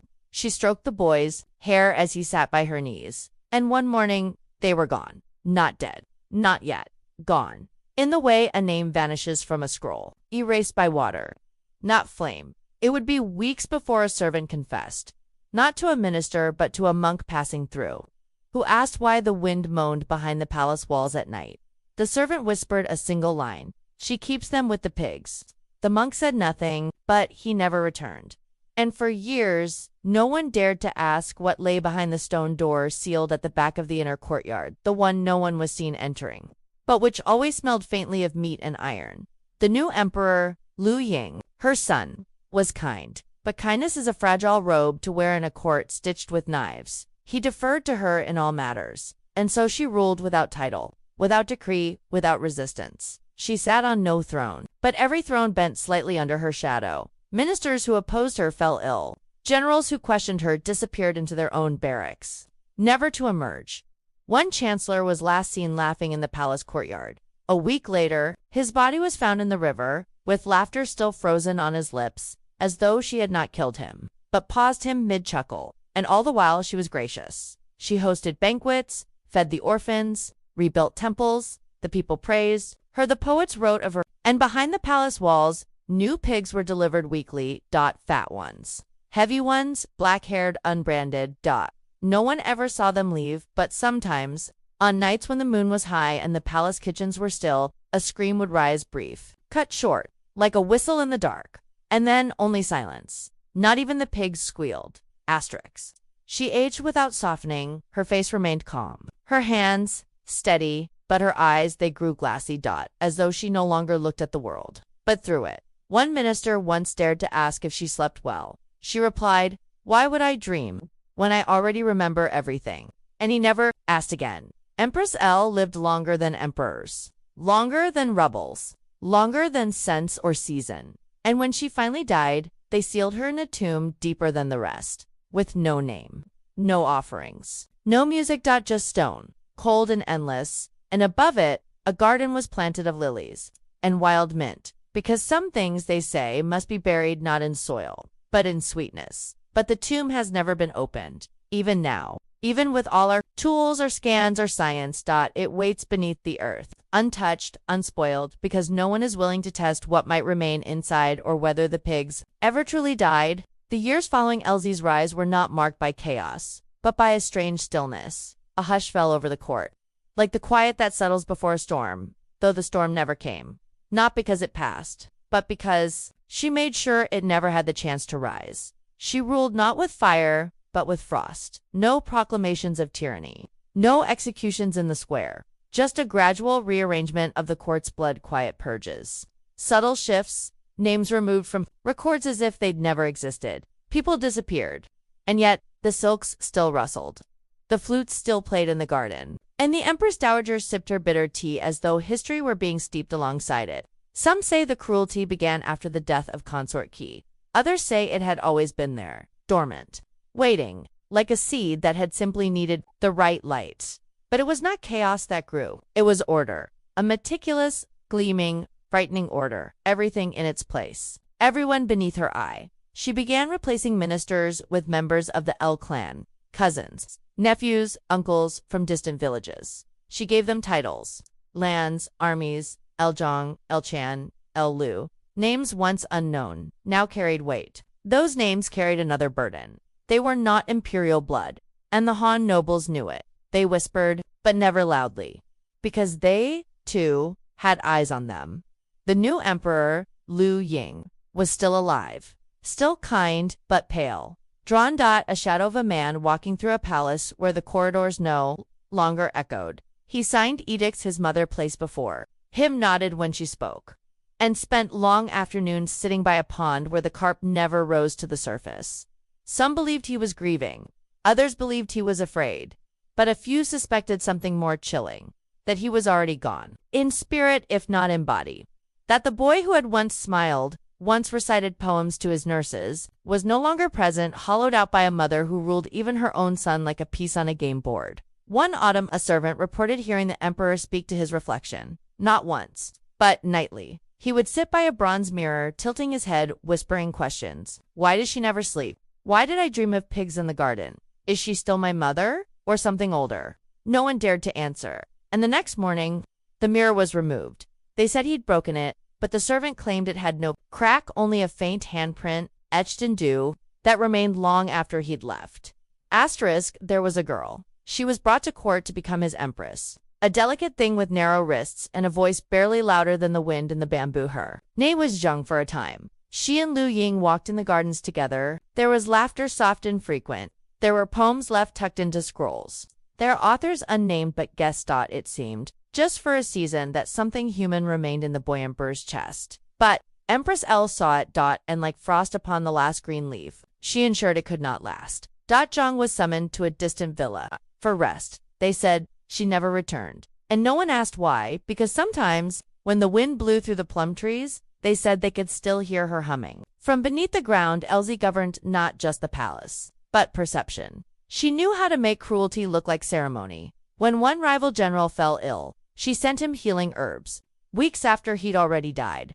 When another official accused her nephew of treason, she had the man retired to the countryside, only for his entire family line to vanish one by one. Each disappearance followed by generous gifts to the temples. Incense, rice, scrolls of scripture, a balance. As if she weighed life and death on her own set of scales. And then, suddenly, Emperor Liu Ying was gone. The court mourned. There was no scandal, no mystery. He had simply fallen ill, quietly. In his chambers, it was all very proper, very polite. His tomb was closed before the moon changed phase. And in his place, Elsie placed a new figure on the throne. A young boy, another Liu by name, but one too young to rule. And so once again, she ruled in his stead. The Empress Dowager, with no husband, no rivals, no equals, only shadows. And whispers.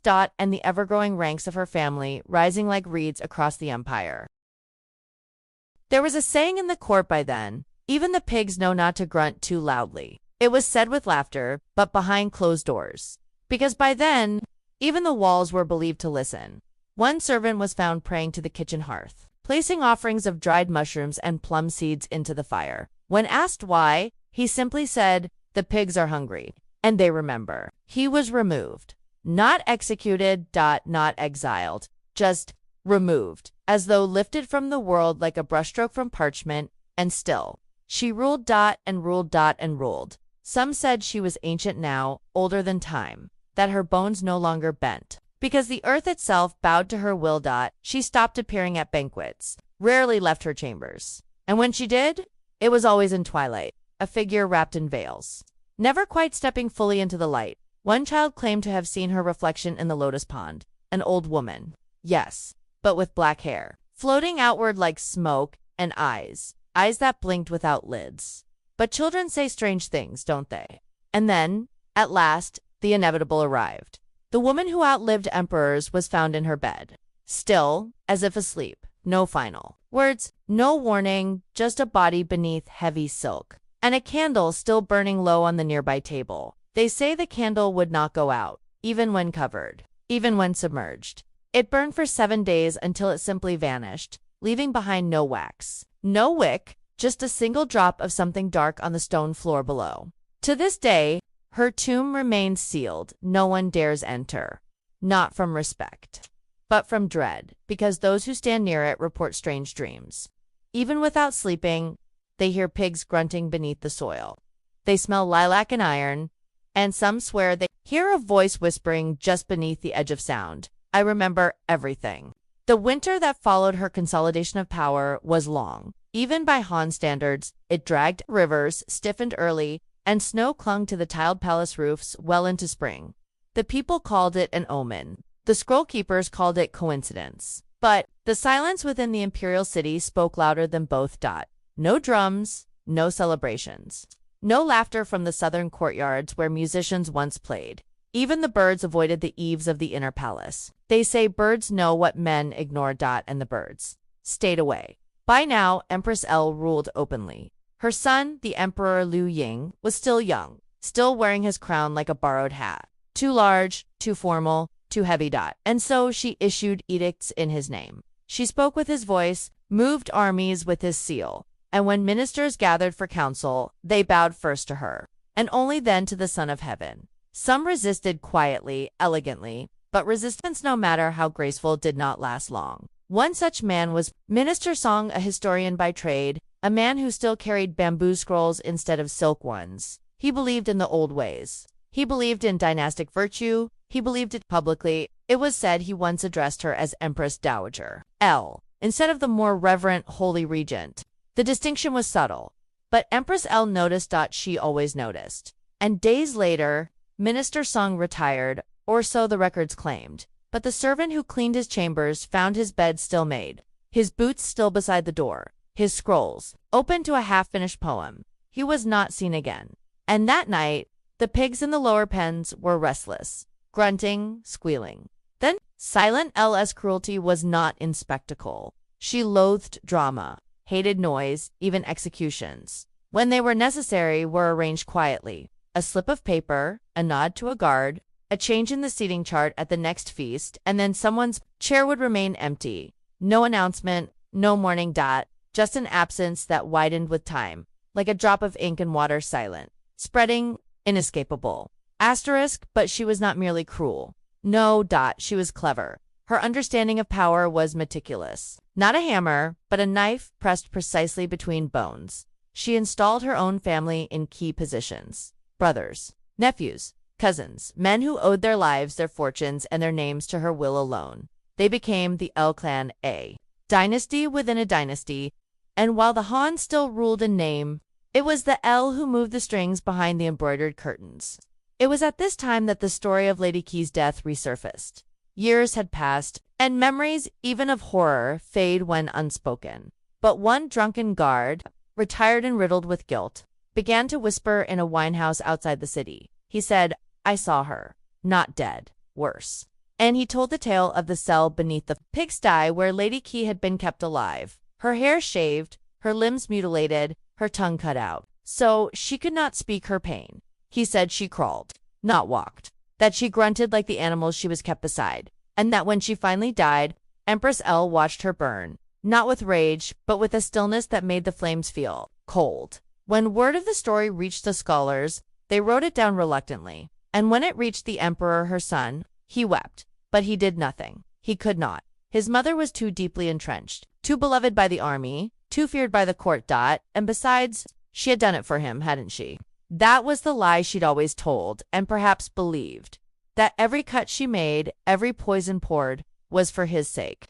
For the dynasty. For China, a mother's love, twisted into policy. But love, even poisoned love, has limits. And Empress L had no patience for limits. She wanted more. Not just control, but permanence. And so she began to plot what no woman before her had dared. A dynasty of her own. Not Han, but L.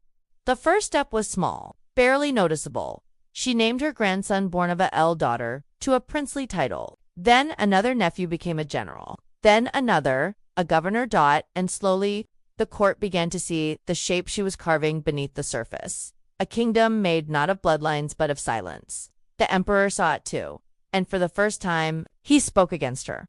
A small protest, nothing public, just a quiet refusal to sign one decree. She didn't confront him, she didn't argue. She simply walked past his chambers that evening and paused, long enough for him to feel it, and he never resisted again. But fear builds, even in those who rule, especially in them. Late in her reign, Empress L was said to keep mirrors in every hall.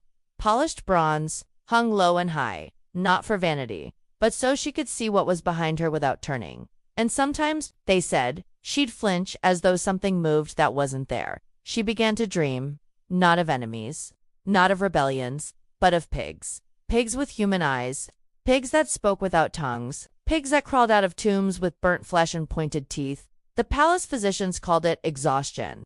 The priests called it divine warning. But Empress L called it nothing. She simply added more guards to the lower pens and had the stone door sealed.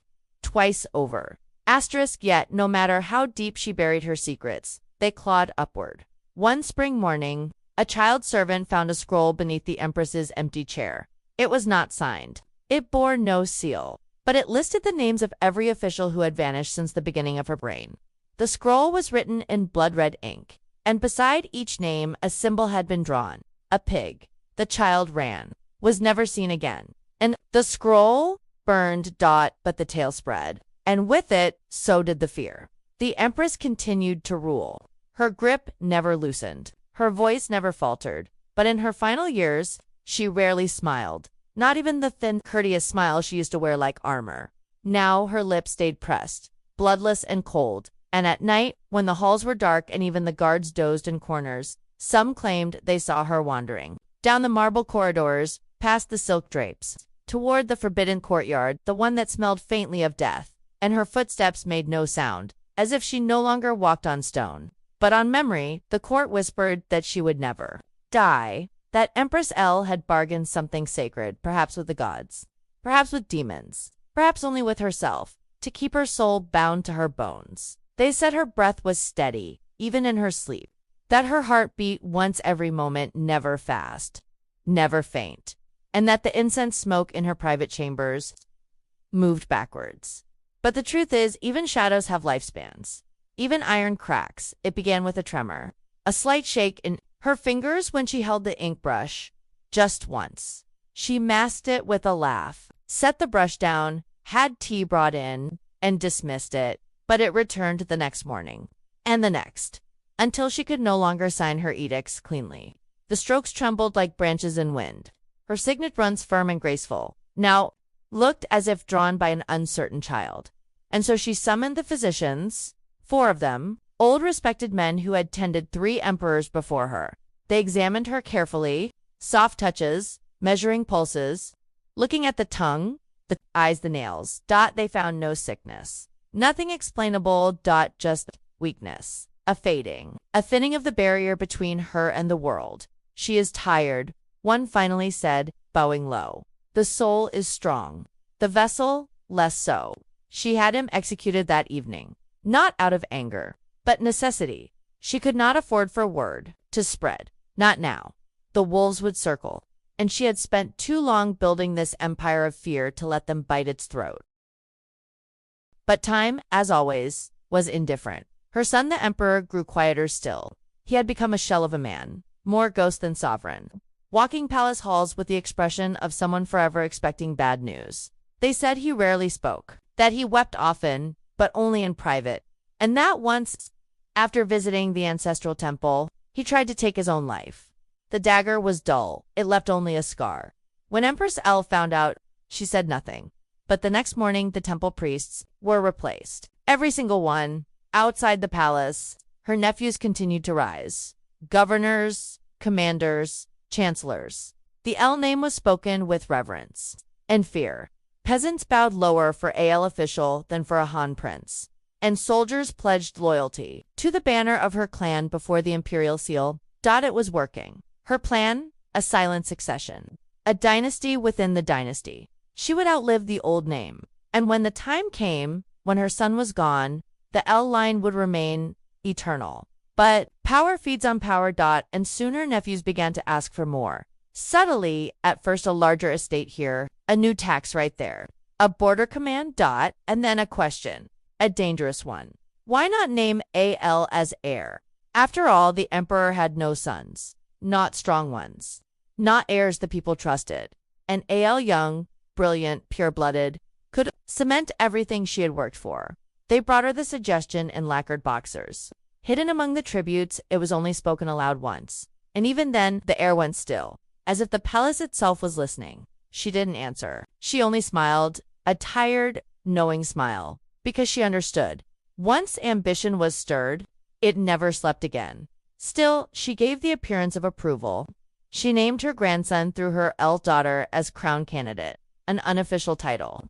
No legal weight, but symbolically enormous. The court was divided, some supported it, others went silent, and others still began to scheme. There was a man named Zhang Yan, a quiet official, loyal to the Han, but not loud about it. He had survived 3 purges by never standing too close to anyone, never speaking too soon. But he watched, he remembered. And when the elf family began replacing generals with their own blood, Zhang Yan began to write, not proclamations, not edicts, but lists. Who had risen, where they came from, who they married, what estates they controlled. He called it the map of inheritance. He shared it with only 2 others, men who could be trusted, or so he thought. One disappeared within a week, the second was found drowned, face down in a basin of wine. Only Zhang Yan survived, and no one could find the list. Empress L's spies informed her. They always did, but this time she did not respond with execution. She summoned Zhang Yan for tea. In her garden. Alone, they spoke for over an hour. No guards, no scribes, no witnesses, only birds. And even they were silent. Zhang Yan left the garden, pale, but alive. And he never spoke of the list again. That night, Empress L slept for the first time in weeks, deep, dreamless. She believed she had done enough, but far from the capital. In a small fortress in the west, a boy was being trained. His name was Liu Heng. He was of Han blood, son of the emperor by a lesser consort. A quiet, studious child, raised away from the court. Almost forgotten. Until now. Because those who feared the elf lion's rise had not been idle. They were few, scattered, cautious, but not blind. And they began to write letters, in ink and in secret codes. A plan began to form, not to strike yet, but to wait. For one thing, her death. But Empress L showed no signs of dying. Her body weakened, her steps slowed, her hair grayed, but she ruled still. Even from her bed, she signed papers, gave orders, watched with eyes that seemed to grow darker with each passing season. They said her fingernails never stopped growing, that her breath had become shallow but never ceased, like a flame that refuses to go out, even when all the oil is gone. One summer she fell in the North Hall. No witnesses, only a servant who found her, her arm twisted beneath her, eyes wide. She refused treatment, commanded the physicians away. And for 5 days she lay in a dark room, eating nothing, drinking only sips of herbal wine. Then, as if returning from another world, she emerged, thin, unsteady, but alive, and ruling. It was this return, this refusal to die that frightened the court more than her strength ever had, because it suggested something unnatural, something beyond human endurance. And the whispers began again, not just of pigs, but of spirits, of bargains made in red temples, of sacrifices. Some even said she kept the souls of her victims in jars beneath her bed, sealed with wax, whispering at night. She never addressed the rumors. She didn't have to. The fear worked in her favor. And so she ruled on until, at last, the signs began to fail her. She stopped rising at dawn, stopped eating rice, her hair always coiled and pinned, now hung loose, unwashed, unseen by the public, and the ministers waited, holding their breath, because the death of a woman, like Empress L, was not merely an event, it was an earthquake, one whose aftershocks would either solidify the L dynasty or destroy it. There came a day quiet like any other, when the palace birds refused to sing. The gardeners noticed it first. Not a chirp, not a flutter, not even a crow's cry. Only the whisper of the wind and the shuffle of their own feet on gravel. The empress had not risen. For the first time in decades, the great hall stood empty at dawn. No edicts stamped, no judgments passed, no glint of silk drifting across the polished stone floors. She had, it seemed, slipped away in the night, not with violence, not with ceremony, not even with a breath. Her servants found her in her chamber, lying on the daybed she had once had built from wood imported from the western forests. the kind that never warped, even in storms. She looked peaceful, but no one dared approach. Her body not until hours had passed. Not until the ministers were summoned. Not until the court had gathered and stilled like deer at the edge of a forest, watching for hunters, and then came the unraveling. Fast, vicious, and without a single drop of mercy. Within 1 hour of her death being confirmed, one of her nephews was found dead, poisoned, his lips blue and swollen. Within 3, 2 generals loyal to her clan were arrested, dragged from their homes under cover of incense smoke. And by sundown, the palace corridors rang with the sound of sandals running, doors slamming, names shouted by trembling voices and swallowed by heavy silence. It had begun. The Han loyalists, silent for so long, had not wasted time. They had waited for her final breath like wolves wait for a wounded stag. And now they lunged, led by Chen Ping and Zhou Beold, allies of the former emperor, men long thought sidelined by her shadow. They coordinated arrests with cold precision. No mourning, no honor guard, no temple rites for the woman who had once ruled an empire. Only reckoning. The L clan panicked. Some fled, some begged for sanctuary in temples. Others tried bribery, offering gold pearls, the deeds to entire villages. None were spared. The court turned into a tribunal, and those once proud of their L blood now stammered and wept before the very ministers they had once humiliated. The executions came quickly. Sword, rope, poison, even fire. It was not a purge. It was a cleansing, a surgical removal. Her legacy was being erased. And yet, the most chilling act came not from the ministers, but from the people. Those who had feared her in life now unleashed their vengeance in death. Statues of Empress L, once placed in village shrines, were smashed. Her name scratched off memorial tablets. Her painted portraits, those rare ones she had permitted, were burned in silence. Ashes carried off by river winds, but no one dared speak ill of her out loud. That fear still lingered. They believed she could hear, that her spirit might rise, seep from her tomb, and silence them once again. So they whispered, or remained mute, letting the fire speak for them. Her tomb was sealed hastily, no grand procession, no sacred rites, no poets reciting her virtues, only a stone casket buried under a mound of yellow earth, with no markers, no names. They buried her like a secret, and no one returned. To this day, it has never been opened. Archaeologists have theories. They believe it holds priceless treasures, scrolls of forbidden knowledge, artifacts from the western regions, perhaps even the bones of those she executed in life, bound to her forever. But none dare dig, not because of law, not because of respect, but because of fear. There is something in the silence of that earth, something ancient and unfinished, that keeps shovels at bay.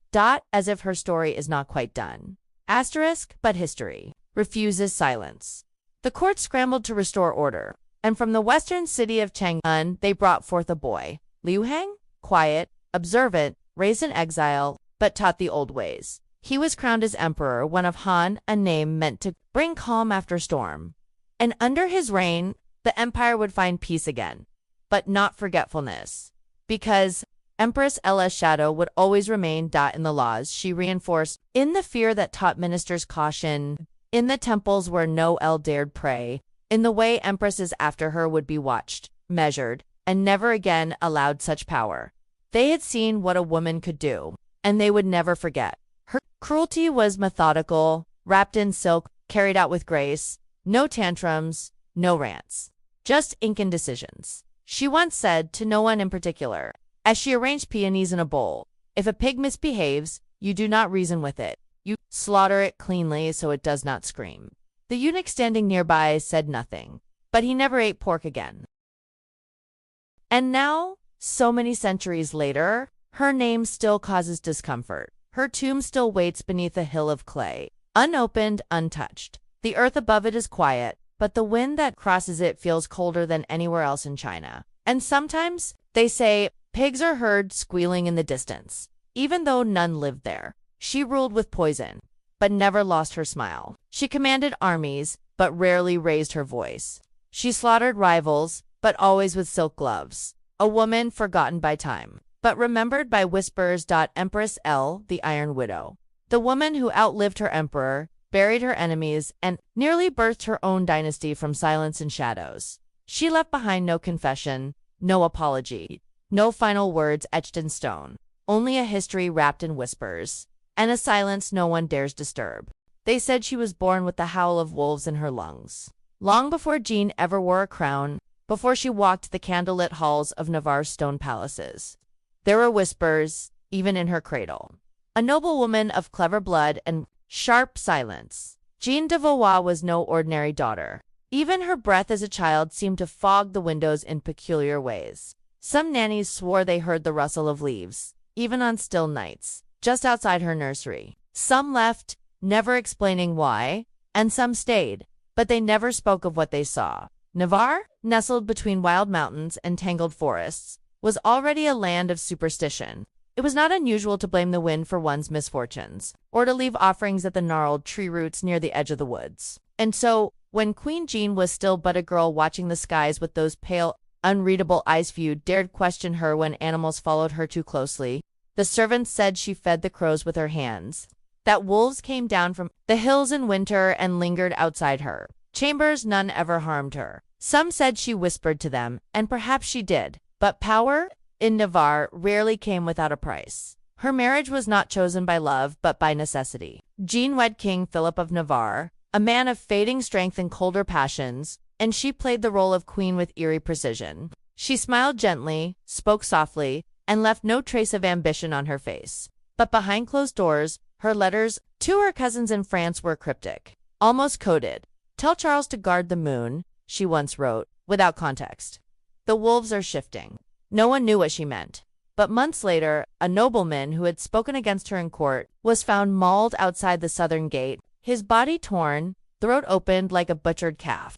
They said it must have been a bear, though no bear had been seen in those hills for over a generation. Jean wore black to his funeral, though the man was barely cold in the ground, and she never spoke his name again. Her son was born during a storm. Charles later called the bad bios who remembered him well enough to hate him. He entered the world screaming, fists clenched, eyes startlingly bright beneath the flicker of candlelight. The midwives crossed themselves. One whispered to another that the child's first breath had chilled the room. Jean held him close, her voice low and quiet. "It begins with blood," she whispered, "and it ends the same." No one knew if she was speaking to her son, or to something unseen that lingered near the bed. It was around this time that the chapel fires began. They were small at first, candles that flared too hot, incense burners that scorched the altar cloth. But over the years, the flames grew bolder. On one summer night, the Queen's private chapel tucked behind the royal gardens burst into flame with no known spark. The stone walls cracked with heat. The painted saints blistered and peeled. The chapel had stood for over 100 years, but it died screaming, like a living thing. When the fire was doused, only the blackened stones remained. Yet one wall, scorched and blistered, bore an image that none could explain, the vague outline of a wolf's face, etched by the flames themselves. Jean ordered that the ruins not be rebuilt. Instead, she planted thorns and bitter herbs around the scorched place. No one dared walk too near it after dark, and from that night forward, the priests began to keep their distance. But Jean grew stronger, not in body. She was often pale, and slow to rise from bed, but in presence. Her gaze grew colder, her speech more deliberate. Her court began to shift its gravity toward her, not her husband. Philip, the king, grew quieter in meetings. Some said he had fallen ill, others claimed he had fallen under her shadow. And yet, Jean never took the throne in name. She simply became it. A councilman once asked her, too boldly, what right she had to override the king's decree on grain taxes. She looked at him a long moment, then smiled. "The wolves are hungry," she said softly, "and I do not intend to feed them with the poor." No one argued with her after that. But power breeds enemies, and rumors crept like ivy through stone. Some whispered that Jean kept old books writings in languages no one spoke anymore, that her bedchamber smelled always of ash and herbs, that, on certain nights, she disappeared from the palace entirely, and returned with dirt beneath her fingernails and scratches on her arms. A kitchen maid claimed to have seen her wandering barefoot in the snow, trailing blood behind her. She was dismissed that same day. Others insisted Jean had cursed the land itself, that crops wilted not from frost but from her silent fury, that wolves no longer feared men in the north woods, that they waited, watching, hungrier than before. And yet, no one acted against her because they remembered what had happened to those who tried. when her husband finally died peacefully in his sleep, so the records said Jean did not weep. She wore a crown of silver fox fur and walked beside his coffin in silence. She bowed her head only once, and then she raised her son Charles to power, but not without a warning. "You will rule," she told him, "but you will not forget the forest. You were born beneath its shadow." Charles, still a boy in many ways, nodded too quickly, eager to eager. He had not yet seen what the forest did to those who forgot it. Asterisk. Years passed, Jean grew older, but her presence never waned. And then, quietly, she vanished. The queen died, they said, in her sleep. No illness, no wounds. But no priest was summoned to bless her body, and no one was allowed to see her face. Her son had her buried quickly, in a tomb sealed with stones so thick it took 20 men to lay it. Her name was carved shallow, barely a whisper. No flowers were laid. No songs were sung. Only a wolf, carved into the cold marble above her crypt, watched with carved eyes as the stone was sealed, forever. But still, some say the stone is warm to the touch, even in winter. And then the fires began again. The stone hadn't cooled, even as the snow fell heavy that winter, swirling over the hills and icing the cathedral's steps. The slab above Jean's tomb held a strange warmth. A knight from Brittany laid his hand on it in passing, just before leaving court, and snatched it back with a hiss. "It burns," he muttered.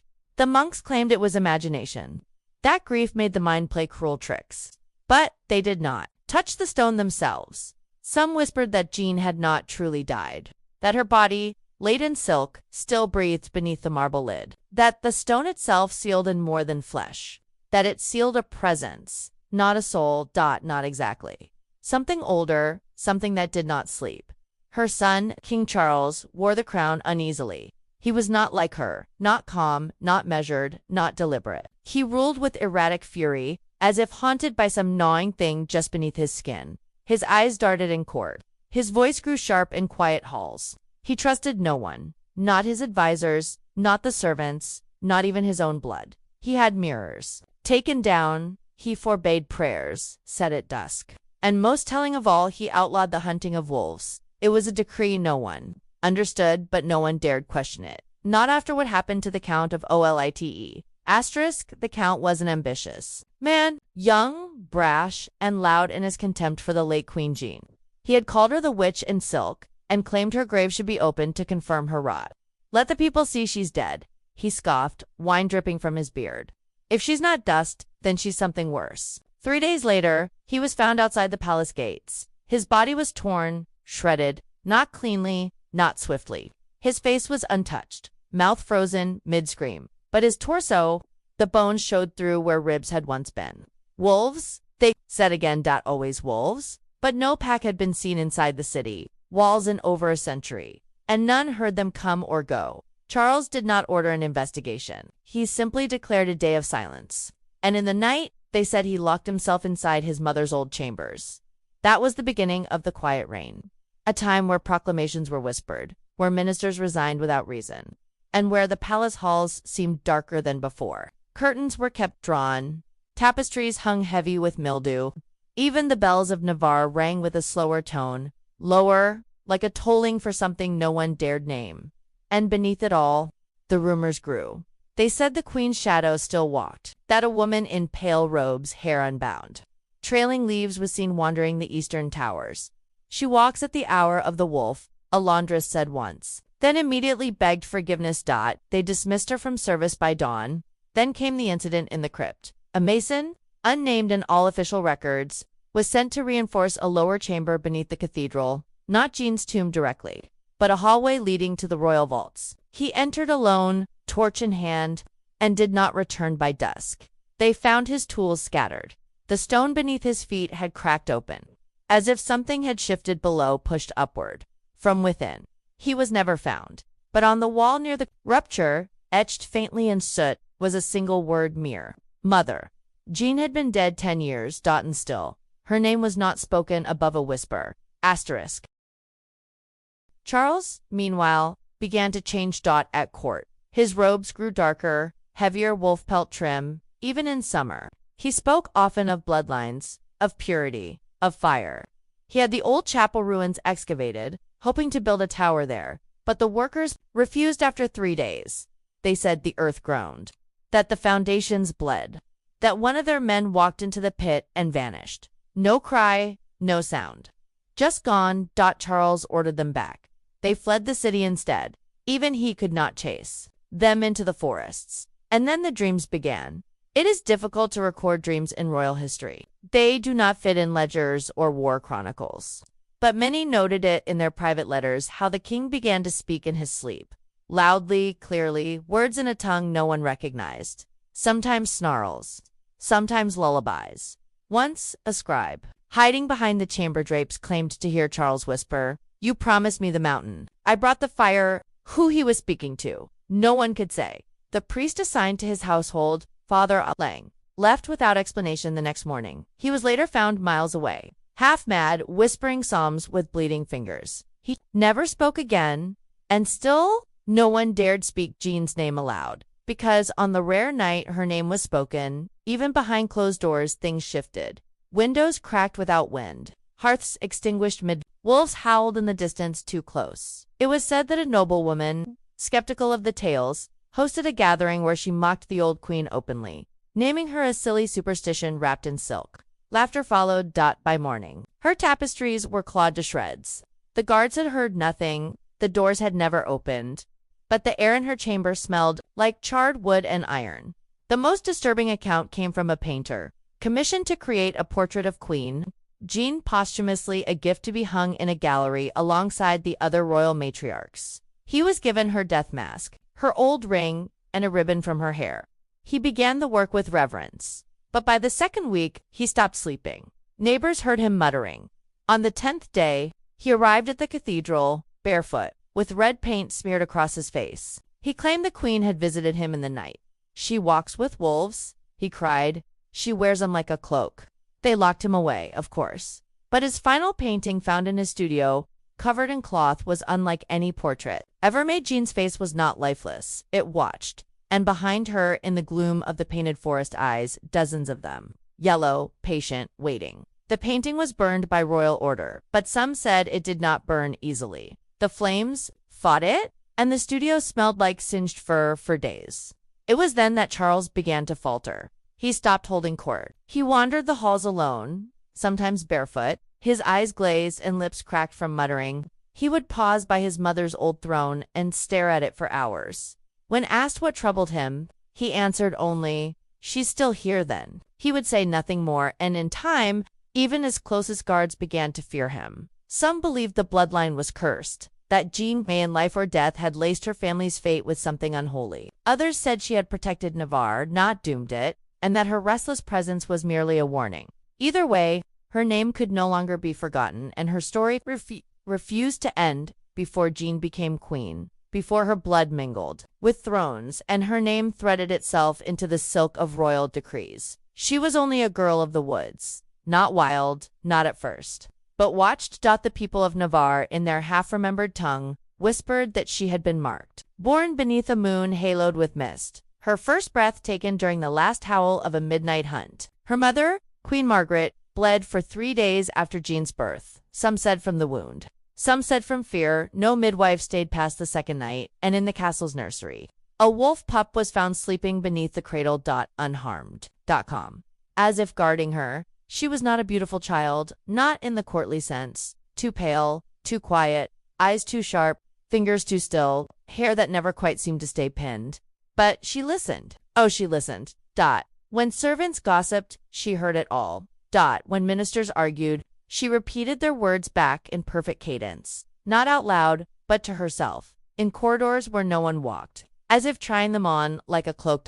It was said she remembered everything. It was said she forgot nothing. It was said she smiled only when storms gathered. She spent hours in the forest, even as a girl. She wandered deeper than the others dared, barefoot sometimes, with no guards, no nurse, no pages. Once, at the age of 7, she vanished for 2 days. When they found her, she was sitting beside a dry stream, humming. Her dress was torn, her arms were scratched with brambles, but she looked unbodied, and beside her lay a dead stag. Its eyes were still open, its throat bore no wound. She said nothing of how it died, and no one asked. But the deer in that region grew scarce for a while. There was an old story, older than Navarre's crown, that spoke of the loba negra, the black she-wolf, a creature of smoke and silence. Sometimes woman, sometimes shadow, always waiting. She was not evil, the tale said, only inevitable. Where there was injustice, she came. Where there was betrayal, she answered. Sometimes with teeth, sometimes with fire, and always alone. Children whispered that Jean was the loba reborn, but the elders only crossed themselves and said, she is her own legend. Jean's education was strange. She was taught Latin, yes, and history and politics. But she insisted on older things too. Herb star mapping. She spoke often with the castle's last apothecary, a woman nearly blind with age who kept dried bones in her sleeves, and always smelled faintly of ash. Why do you follow her? The governess once asked Jean. She remembers what the others forgot. Jean replied. At 12, she dissected a bird to understand how wings moved. At 13, she demanded a map of the Pyrenees, but not the new one. The old one, she said, before they named the stones. At 14, her pet falcon refused to land on anyone else's arm. She was married at 15. It was a political match. Jean de Philippe, heir of France. The French court did not understand her. They called her odd, cold, distant. Said she kept strange habits. Said she talked to herself. Said she slept with windows open even in winter. But Philip listened. He did not love her, not in the courtly sense. But he respected her. She knew things no one else did. She predicted a shipwreck 2 days before it occurred. She warned of a grain shortage before the granaries were counted. And when the Pope died suddenly, she whispered, not suddenly at all. Philip never asked what she meant. When Philip died poisoned, though never proven, Jean did not weep. She walked the corridors in silence. She touched no walls. She cast no shadow by candlelight. A servant said her fingers were cold as snow, and her skin smelled of iron. She returned to Navarre with her son, and when the crown was placed upon his head, she took no title for herself, but everyone knew who ruled. She was never called Queen Regent. They called her something else. La Louve Couronnée, the crowned she-wolf. It was in this time, her years behind the throne, that her curse truly took root. The forests grew quiet, the wolves grew bold, and the land began to twist itself toward her will. They say she visited a woman in the mountains. Once. Only once. No name was given. No carriage was taken. She left at dusk and returned at dawn, robes damp with dew eyes, like polished obsidian. The next morning, 3 of her enemies resigned. 1 fell ill, 1 vanished, and the court said nothing. She wrote no letters by her own hand. She wore no perfume. She owned no mirrors. She owned no mirrors, and in her chapel, the candles often flickered without wind. Once, during a mass, a statue of St. Agnes cracked at the base and fell, shattering at Jean's feet. The priests called it coincidence. Jean only said she never liked fire. She did not kneel again in that place, and years later, it burned. As for her son, Charles, he had begun to break even before her death. A boy meant to wear a crown too heavy, raised beneath a shadow too long. He feared her and loved her in equal measure. But mostly, he obeyed. When she told him not to marry a woman with freckles, he refused 3 matches. When she said wolves no loyalty, he adopted it as his royal emblem. And when, one night, she whispered, they will come for me before winter, he tightened the palace guard. But none could stop what came. It was not a fever. It was not poison. It was not any illness known to the physicians of court. One morning, Jean simply collapsed. Her breath turned shallow. Her pupils dilated. Her skin, pale already, took on the hue of milk-ash. They brought every doctor from the capital. They bled her, fed her tonics, prayed. She did not move, but her lips. They parted, ever so slightly, and from her throat came a sound unlike any language. It was not a word. It was a growl. She died before nightfall. The palace sealed her body behind the thickest tomb. No inscriptions, no open funerals. No relics left behind. Only the stone. That strange, torn stone. And the lingering howl that echoed through the woods that night. Though no wolf had been seen in Navarre in generations, that was how her story seemed to end. But the truth? Jean's story never ended. It simply changed shape. It moved into whispers, into dreams, into the fears that crept beneath the floorboards of memory. It lives in the silence after a flame goes out. In the rustle of leaves when no wind blows. And sometimes in the corner of a child's room, a pair of yellow eyes are said to blink, just once, before vanishing into dark. The tomb did not stay quiet. For weeks after Jean's burial, the stone chamber beneath the palace remained warm to the touch, not fever warm, but hearth warm, as if something within it breathed. The priests avoided it, the guards took shifts in pairs, and the dogs refused to go near Dot. Then came the scratching. Dot, soft at first, intermittent, like branches on stone. One man heard it and went mad. By morning, Dot, another, a captain of the watch, went down to investigate. He returned white-haired, tongue-tied, and blind. When asked what he saw, he simply muttered, "She was never alone." They sealed the passage with iron. They built a chapel. Over it, Dot and the scratching stopped. But Jean's legacy did not die with her. She had planted her seeds far too deep. Not just in Navarre's court, but in the bones of its people. They called her a witch, a prophet, a curse, and her son Charles the Bad War, titled like a second skin. Charles had grown under the weight of her gaze. Now, he ruled beneath her shadow. It warped him. He heard voices in empty rooms. He screamed at mirrors. He forbade anyone to mention wolves in his presence, yet embroidered them into every royal banner. He saw betrayal in every gesture, poison in every cup. But worst of all, he believed she still spoke to him. At night, they say he paced the halls barefoot and shivering, muttering answers to no questions. Once, a servant found him in the chapel above Jean's tomb, kneeling backwards, facing the door, eyes closed, murmuring a lullaby only Jean had known. "Who sings to you?" they asked. He looked up and said, "My mother." The chapel burned a week later. This was no ordinary fire. It began without cause. No torches, no candles, no lightning. Just flame, silent, absolute. Dot. The tapestries caught first, wolves stitched in silver and black, eaten whole by light. Then the altar, then the rafters. The stone itself cracked. The stained glass melted, but the marble slab over Jean's tomb, untouched, not even warm. When the fire was finally smothered, the only thing left unblackened was that slab and a single footprint, bare, scorched into the stone beside it. Dot, too small to be Charles's, too recent to be from the dead. The court panicked, priests wept, whispers turned to shouts. "She cursed us," they cried. "She's not dead," said others. "She was never alive," muttered one man, before clawing his own eyes out. The queen's name was no longer spoken, only gestured, a hand over the heart, two fingers pointed to the woods. A prayer muttered in reverse. Charles sought answers. He summoned mystics, alchemists, even monks from distant Sicily who claimed to speak with the dead. He offered gold for prophecies and silver for silence. But none satisfied him, until one old woman, toothless, blind, and said to be older than the hills, was brought to the palace. She sat before him, unmoving, then laughed. "She was never yours," the crone said. "She was the forest's. She borrowed your blood to make a crown. Now she wears your soul like a ring." Charles screamed, had her hanged. But 3 nights later, his own hounds turned on him, bit through his hand and would not let go.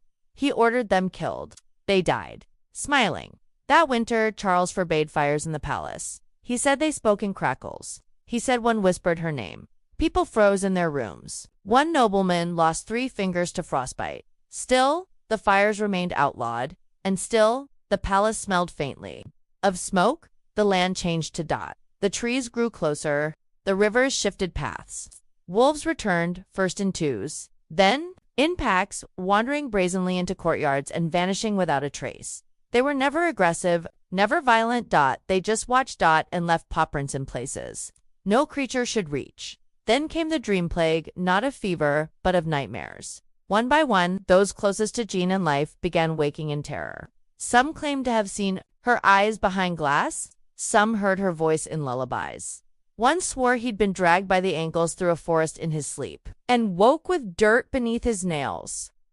They called it La Noche de las Caritas, the night of the little claws. It lasted 7 days. By the 8th, 5 nobles had vanished, their rooms untouched, their beds still warm. On each pillow, a single white feather, singed at the tip. The people began to murmur. She was no ghost, they said. She was no curse. She was a keeper, a guardian, a vengeance wrapped in velvet and bone. And if you wronged the land, she would come. She would not scream. She would not run. She would arrive, barefoot, with shadow at her back and the wolves at her heels. Charles, now gaunt and haunted, issued a final decree. All stories of Jean of Navarre are to be burned, all records sealed, her tomb never opened, her name never uttered. He had the historians imprisoned, the scribes exiled. He even destroyed her portraits, slashing canvas, melting pigments with acid. But in doing so, he forgot something. The oldest stories are not written. They are told, whispered, carried in the breath of grandmothers, and the lullabies of wet nurses, and Jean's story was older than ink. It clung to the walls. It coiled around the palace gates. It lived in the quiet just beyond the firelight. A year later, Charles was found dead in his chambers, not poisoned, not stabbed, not strangled. Burned. Not his body, but his breath.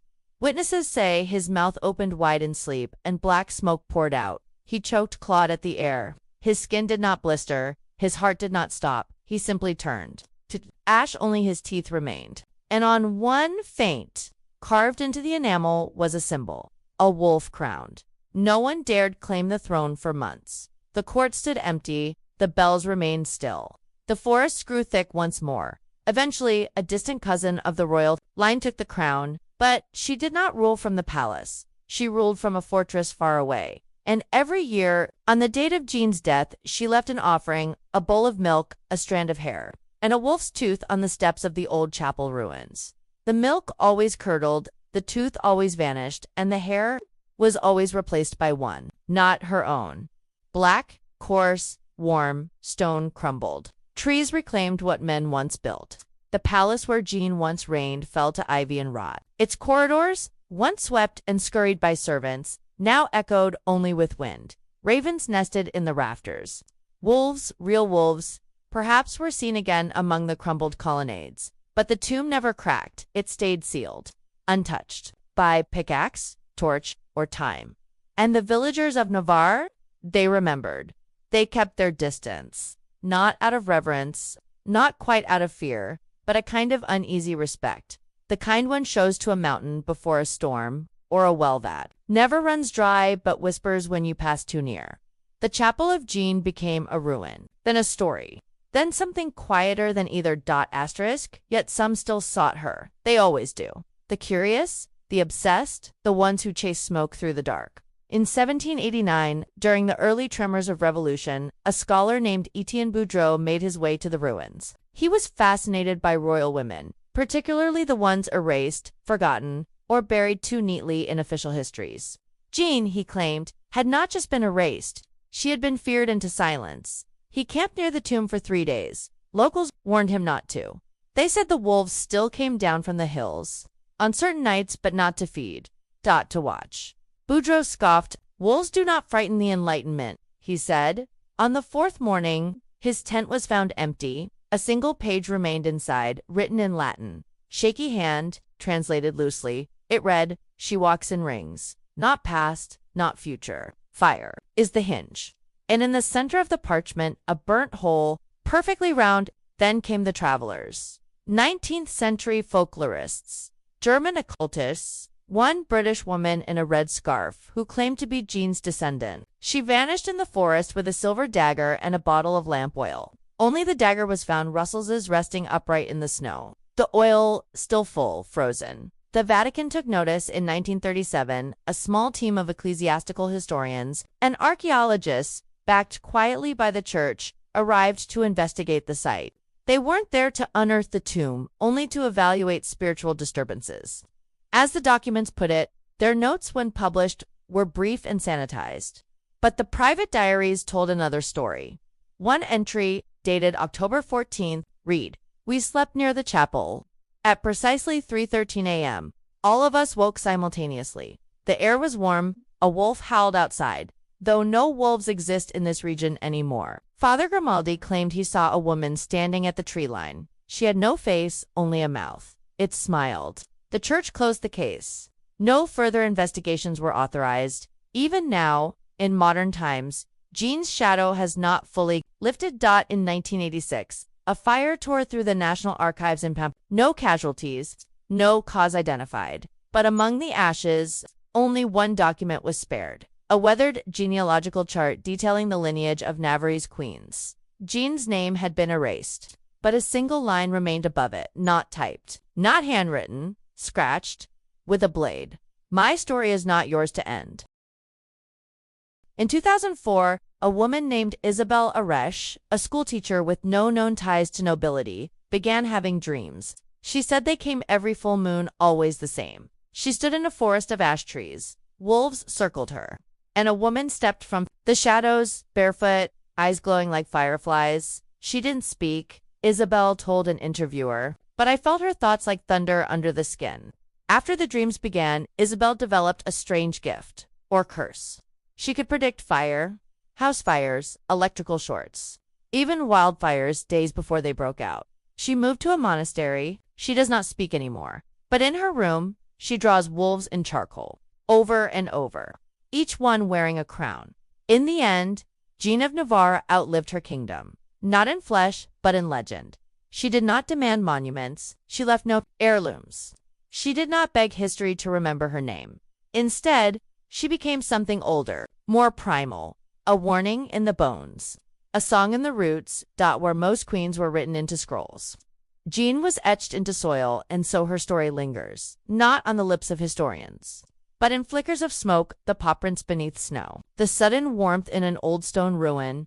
Children dare each other to speak her name in whispers near the forest edge. Mothers light a candle on winter solstice, though they claim it's for no one. And when a wolf is spotted too near a town, number one hunts it. They bow, they close their doors, they leave out milk and rosemary. Just in case. In the quietest corners of Navarre, it still said, the queen walks. Not often, not always, but when the stars are rung and the air smells of old blood and memory, she walks. And if you hear her before you see her, if the wolves come silent, if the fire glows without heat, then do not run, do not scream, do not pray, bow your head, close your eyes, and whisper, welcome home, my queen. They said she did not weep. Not when they brought the news. Not even when they laid his body at her feet. The wind rolled over the hills of Rust that morning, biting and pale, sweeping through the wooden walls of her palace like a warning. It caught in the folds of her gown, it tugged gently at the embroidered veil that shrouded her face. And yet she stood unmoved, unbending. A statue carved from winter itself. Her name was Olga. And though she had been called princess, bride, and consort, none of those words would survive her. Only one name would remain in the blood-drenched pages of Rus, memory Nightshade Bride. But on that morning, she was still simply the widow of Igor. Prince Igor of Kiev, ruler of the Kievan Rus, had ridden out weeks before to collect tribute from the Drevlians, a proud rival tribe who had once bowed to his banners. But time had soured their loyalty. Tribute had become taxation. Taxation became extortion. And Igor, perhaps swollen with greed or confidence, pushed them once too far. They tore him limb from limb, not with swords, but with trees. The snow did not melt. Not even. When spring crept near. It lingered over the hills and rooftops like a burial shroud that refused to be folded away. A season held its breath, watching her, and Olga remained still. Kiev did not ask where she had gone that day. When she rode out in silence, nor did they question why she returned with soot in her hair and a pale gleam in her eye. Some guessed, others knew. But none dared speak aloud the shape of her vengeance. Even the rivers flowed. Quieter in her presence, there are women who rule. By decree, there are queens who move courts with gold and command. But Olga, she ruled by stillness. It was the kind of stillness that gathers in ancient woods before a predator emerges. The hush of something hidden, watching, thinking. And now that the blood of the Drevlians had been washed into the soil, she turned her thoughts to something far colder than vengeance. Legacy. Her son, Sviatoslav, had grown beneath her shadow, like a sapling reaching through frost. Too young to rule, yet old enough to ask questions with his eyes. He did not remember his father's voice, only the scent of ash and the silence of his mother's halls. Olga did not soften for him, but neither did she abandon him to others. She kept him close, watched how he handled the dagger they gave him, listened to how he answered the elders in court. And though she rarely spoke of love, she guarded him with a fierceness no words could capture. She had already buried one future, she would not bury another. And so, with her vengeance complete, Olga looked outward, beyond the rivers of Rus, beyond the forests and fields, to the realm of ideas that no sword could touch. She turned her gaze toward faith. At the time, the people of Rus followed the old gods. They whispered to trees, lit fires for Perun, the thunderer, left bread for spirits in the woods, and built shrines of bone and stone. Their world was filled with voices unseen, hungry, wild, but Olga listened for a different voice. Some said it came to her in a dream, in the quiet hours when Kiev slept and even her heart dared beat gently. Others believed it was strategy, one final tool to bind the wounds of a divided realm. Whatever the reason, she turned her eyes to Constantinople, the jewel of the East, the city where emperors crowned themselves. Beneath golden mosaics and choirs sang to a god with only one name. It is said that when Olga arrived in Constantinople, the people marveled. She did not come like a supplicant, nor like a barbarian queen. She arrived with quiet authority, with deliberate steps and steady gaze. Even the emperor, Constantine, ruler of Byzantium, took notice. He called her beautiful. He invited her to his court. He listened as she spoke with measured dignity, asking not for favors, but for truths. And when she expressed desire to be baptized into the Christian faith, he offered to sponsor her conversion personally. It was, some say, a political stroke, to have the Queen of Rus' widowed wives, formidable, bound to Byzantium by sacred right. He asked if she would consider marrying him after Olga smiled, a small, unassuming smile that meant nothing to the unaware, but everything to those who knew her silence. "My lord," she said gently, "you have just called me your spiritual daughter by taking part in my baptism. To marry you now would be improper." The court fell still. A single breath passed, and then she laughed softly, a sound like falling snow striking cold stone. Constantine, for all his cunning, had been outmatched by a woman who had already buried an army. Olga returned to Kiev, baptized, changed, and unchanged. She did not burn the old temples. She did not force her faith upon the people. She moved with patience. She planted seeds, one convert at a time, a boy here, a noblewoman there. She built churches, modest at first, then grander, and still she did not rush her son. Sviatosov was not like her. He thirsted for battle, for conquest, for the old gods of thunder and spear. He looked at Christianity and saw weakness. Olga did not push. She merely waited. Her faith was not a torch, but an ember. She knew the flame would come. After her, but in quiet corners of the court, whispers stirred. They spoke of her vengeance, the things she had done, the men buried alive, the soldiers slain in drunken stupor, the city burned by birds. Was it cruelty or justice? Some feared her, others revered her, and some, secretly, envied her, for she had done what few rulers ever could. She answered grief without losing herself to rage. She exacted justice without breaking the soul of her land. And then she let it go. One night, years later, she stood again in the garden. The same oak, still standing. She was older now. The lines around her eyes whispered stories. Her hands had grown pale and veined, like parchment folded too many times, but her gaze was just as still. Sviatoslav would take the throne soon. She had shaped the land in silence, planted her vision like roots beneath frost, and she knew vengeance had never been her end. It had only been the threshold. She had stepped through it, into something larger, a kind of peace only found after the deepest storms. In the north, wolves howled.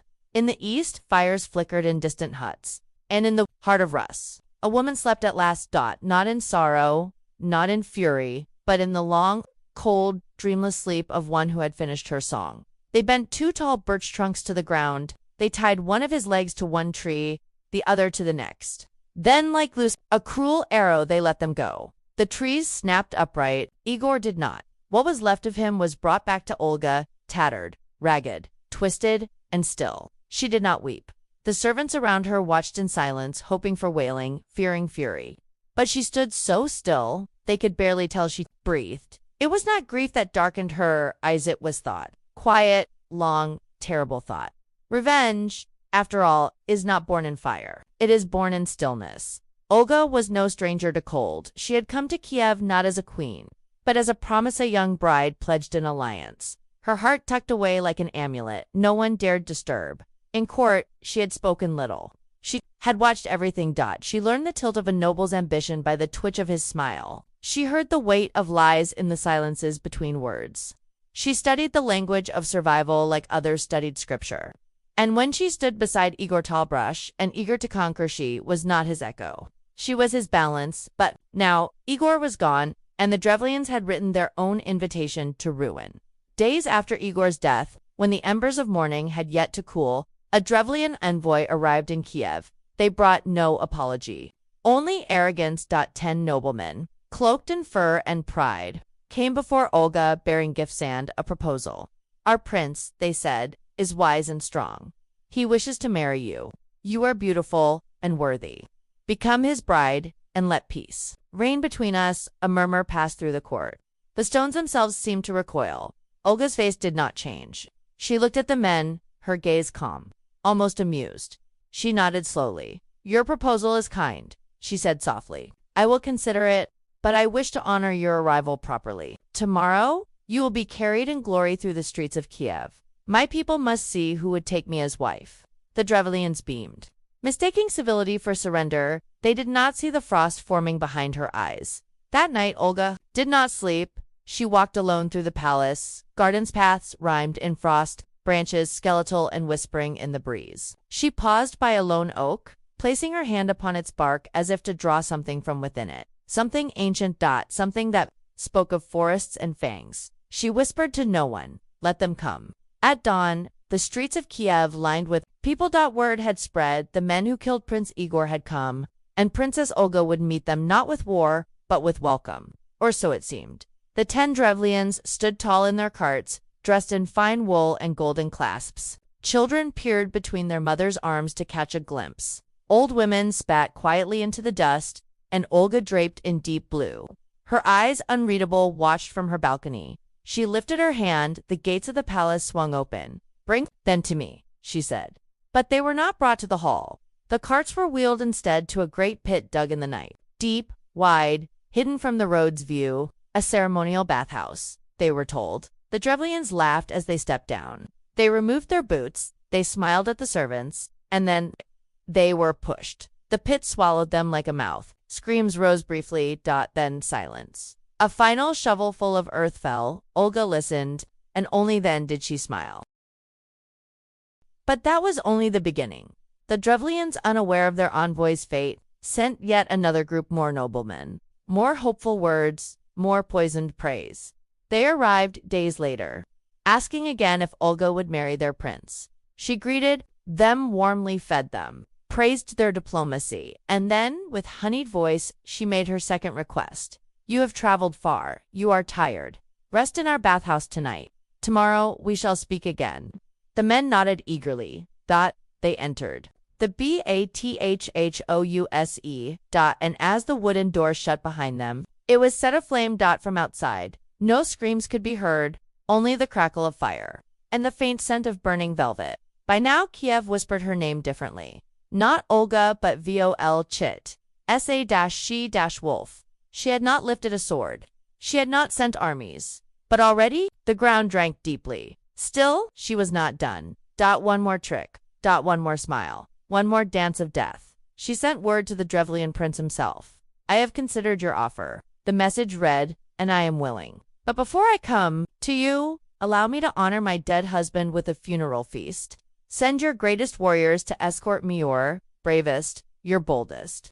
I wish them to share in this moment of peace. The Drevlian prince, delighted and blind, agreed. He sent 5,000 soldiers. 5,000.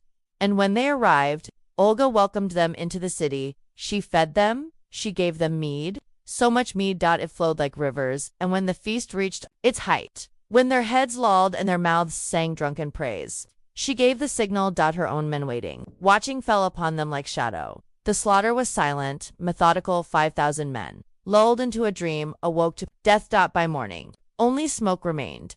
Some say she was not yet finished, that she rode to the Drevlian capital itself, Iskorostan, dressed as a bride, that she set fire to the city using birch, birch with threads of sulfur and pitch tied to their feet. When they returned to their nests in the thatched rooftops, the city ignited like dry leaves. Whether true or not, the legend remains. And Olga, she returned to Kiev untouched. Not once had she lifted a blade. Not once had she trembled. Revenge had worn a gown. Revenge had smiled. And the land of Rus would never forget her name again. But vengeance is a poison with a sweet taste. And when it fades, what remains? Snow fell again that winter. Olga stood once more in the gardens alone, beneath the bare branches of the oak. She looked to the sky not for answers, but for quiet. There was no laughter in her victory, only silence. And the rustle of wind through Ashdod. It was said that when Princess Olga walked the halls of her palace, the very timbers seemed to fall quiet. The echo of her footfall did not ring like others. It settled soft, slow, deliberate as though the stones remembered where she'd been, and where she was yet to go. Years passed, not in torrents, but in hushed. Kiev prospered beneath her calm rule. Traders arrived from distant lands, caravans laden with amber, furs, honey, and salt. The Dnieper River shimmered with movement. Black-sailed ships drifted down from the north, bringing stories of Saxons and Danes. From the south came golden crosses and scrolls inked in the curling alphabet of Byzantium. And in the middle of it all, Olga remained, a breath between centuries, a hush between wars. They called her regent now. Not queen, not consort, but the hand that held the kingdom while her son Sviatoslav rode through forests and across steppes, hungry for conquest. He was no longer a child. He was a prince forged in the image of his father, bold, swift, brimming with restless blood. The sword suited him more than the crown. And Olga, she'll let him go. But she watched. Always. She watched. He had no patience for diplomacy. Where Olga had courted empires with silence and softened fury, Sviatoslav challenged them with steel. He rode east to the Khazars, then south to the Bulgars. His banners flew over crumbling fortresses. He took no wives, built no cities, left no rest behind. He believed only in momentum. And in the old god's brune with his hammer. Bells in the shadows, the whispering voices of ravens in flame. He had no time for his mother's new god. And yet, when wounded, when fevered, when the weight of battle pressed into his chest like a grinding stone, it was her he returned to, not just for comfort, but for guidance. She gave it wordlessly, like balm over cracked earth. She did not scold. She did not plead. She simply remained. But time does not linger forever. Even nightshade must wither. And the winter came long and hard. The year Olga's breath began to falter. It began with a chill in her bones, one she could not shake with wool or fire. Then came the trembling, the cough, the days when her eyes turned inward, and her voice slipped into silence. Her servants wept in secret. But Olga did not fear. She had outlived vengeance. She had reshaped a kingdom. She had planted a future in soil, watered by her own stillness. And when her son returned, his face sunburned and streaked with the dust of battle, he knelt beside her bed, not as prince or warrior, but as a boy again. She touched his cheek with fingers like falling leaves, and her eyes, though rimmed with age, held no regret. Only this. You must build, she whispered, what I have only begun. The breath left her not in agony, but like a sigh that had waited a lifetime. She died not with the clash of cymbals, but as a feather settles on water. The land mourned in quiet ways, no tolling bells, no sweeping funerals, only the sound of winter birds in the sky, only the hush of snow drifting through courtyards, only the memory of a woman who had ruled not with fire or sword but with something far colder, something that endured. She buried her beside Igor, though their lives had walked separate paths, their story now intertwined beneath earth and stone. He did not convert, not yet, but he remembered. And the people remembered. Not just the tales of her vengeance, though they were told in flickering firelight for generations, but the way she had moved through grief without drowning, the way she had turned insult into strategy, the way she had held a nation together with the poise of frost. There is a kind of power that needs no monument. It lives in the shape of silence, in the echo of a name whispered centuries after the tongue that spoke. It has gone still. Olga, nightshade, bride, wolf of Kiev. Saint to some, specter to others, but always a shadow on the edge of legend. Long after her death, it was said that strange things still happened in places she had walked, that mist clung longer to the trees near her grave, that birds flew in spirals above the Dnieper when her name was spoken, that sometimes, in the coldest part of the night, just before the dawn, a woman in blue could be seen walking the garden paths barefoot, not weeping. Not speaking. Only walking. Still, history, after all, does not remember as men do. It remembers in echoes, in images carved deep in the bark of forgotten trees, in songs with no singer. In songs with no singer. In eyes that close at night and dream of rivers burning with starlight. And somewhere in the folds of time, Olga remains, a shadow in velvet, a whisper in frost. The vengeance of a mother turned into the foundation of a nation. The silence between battles that holds the world together.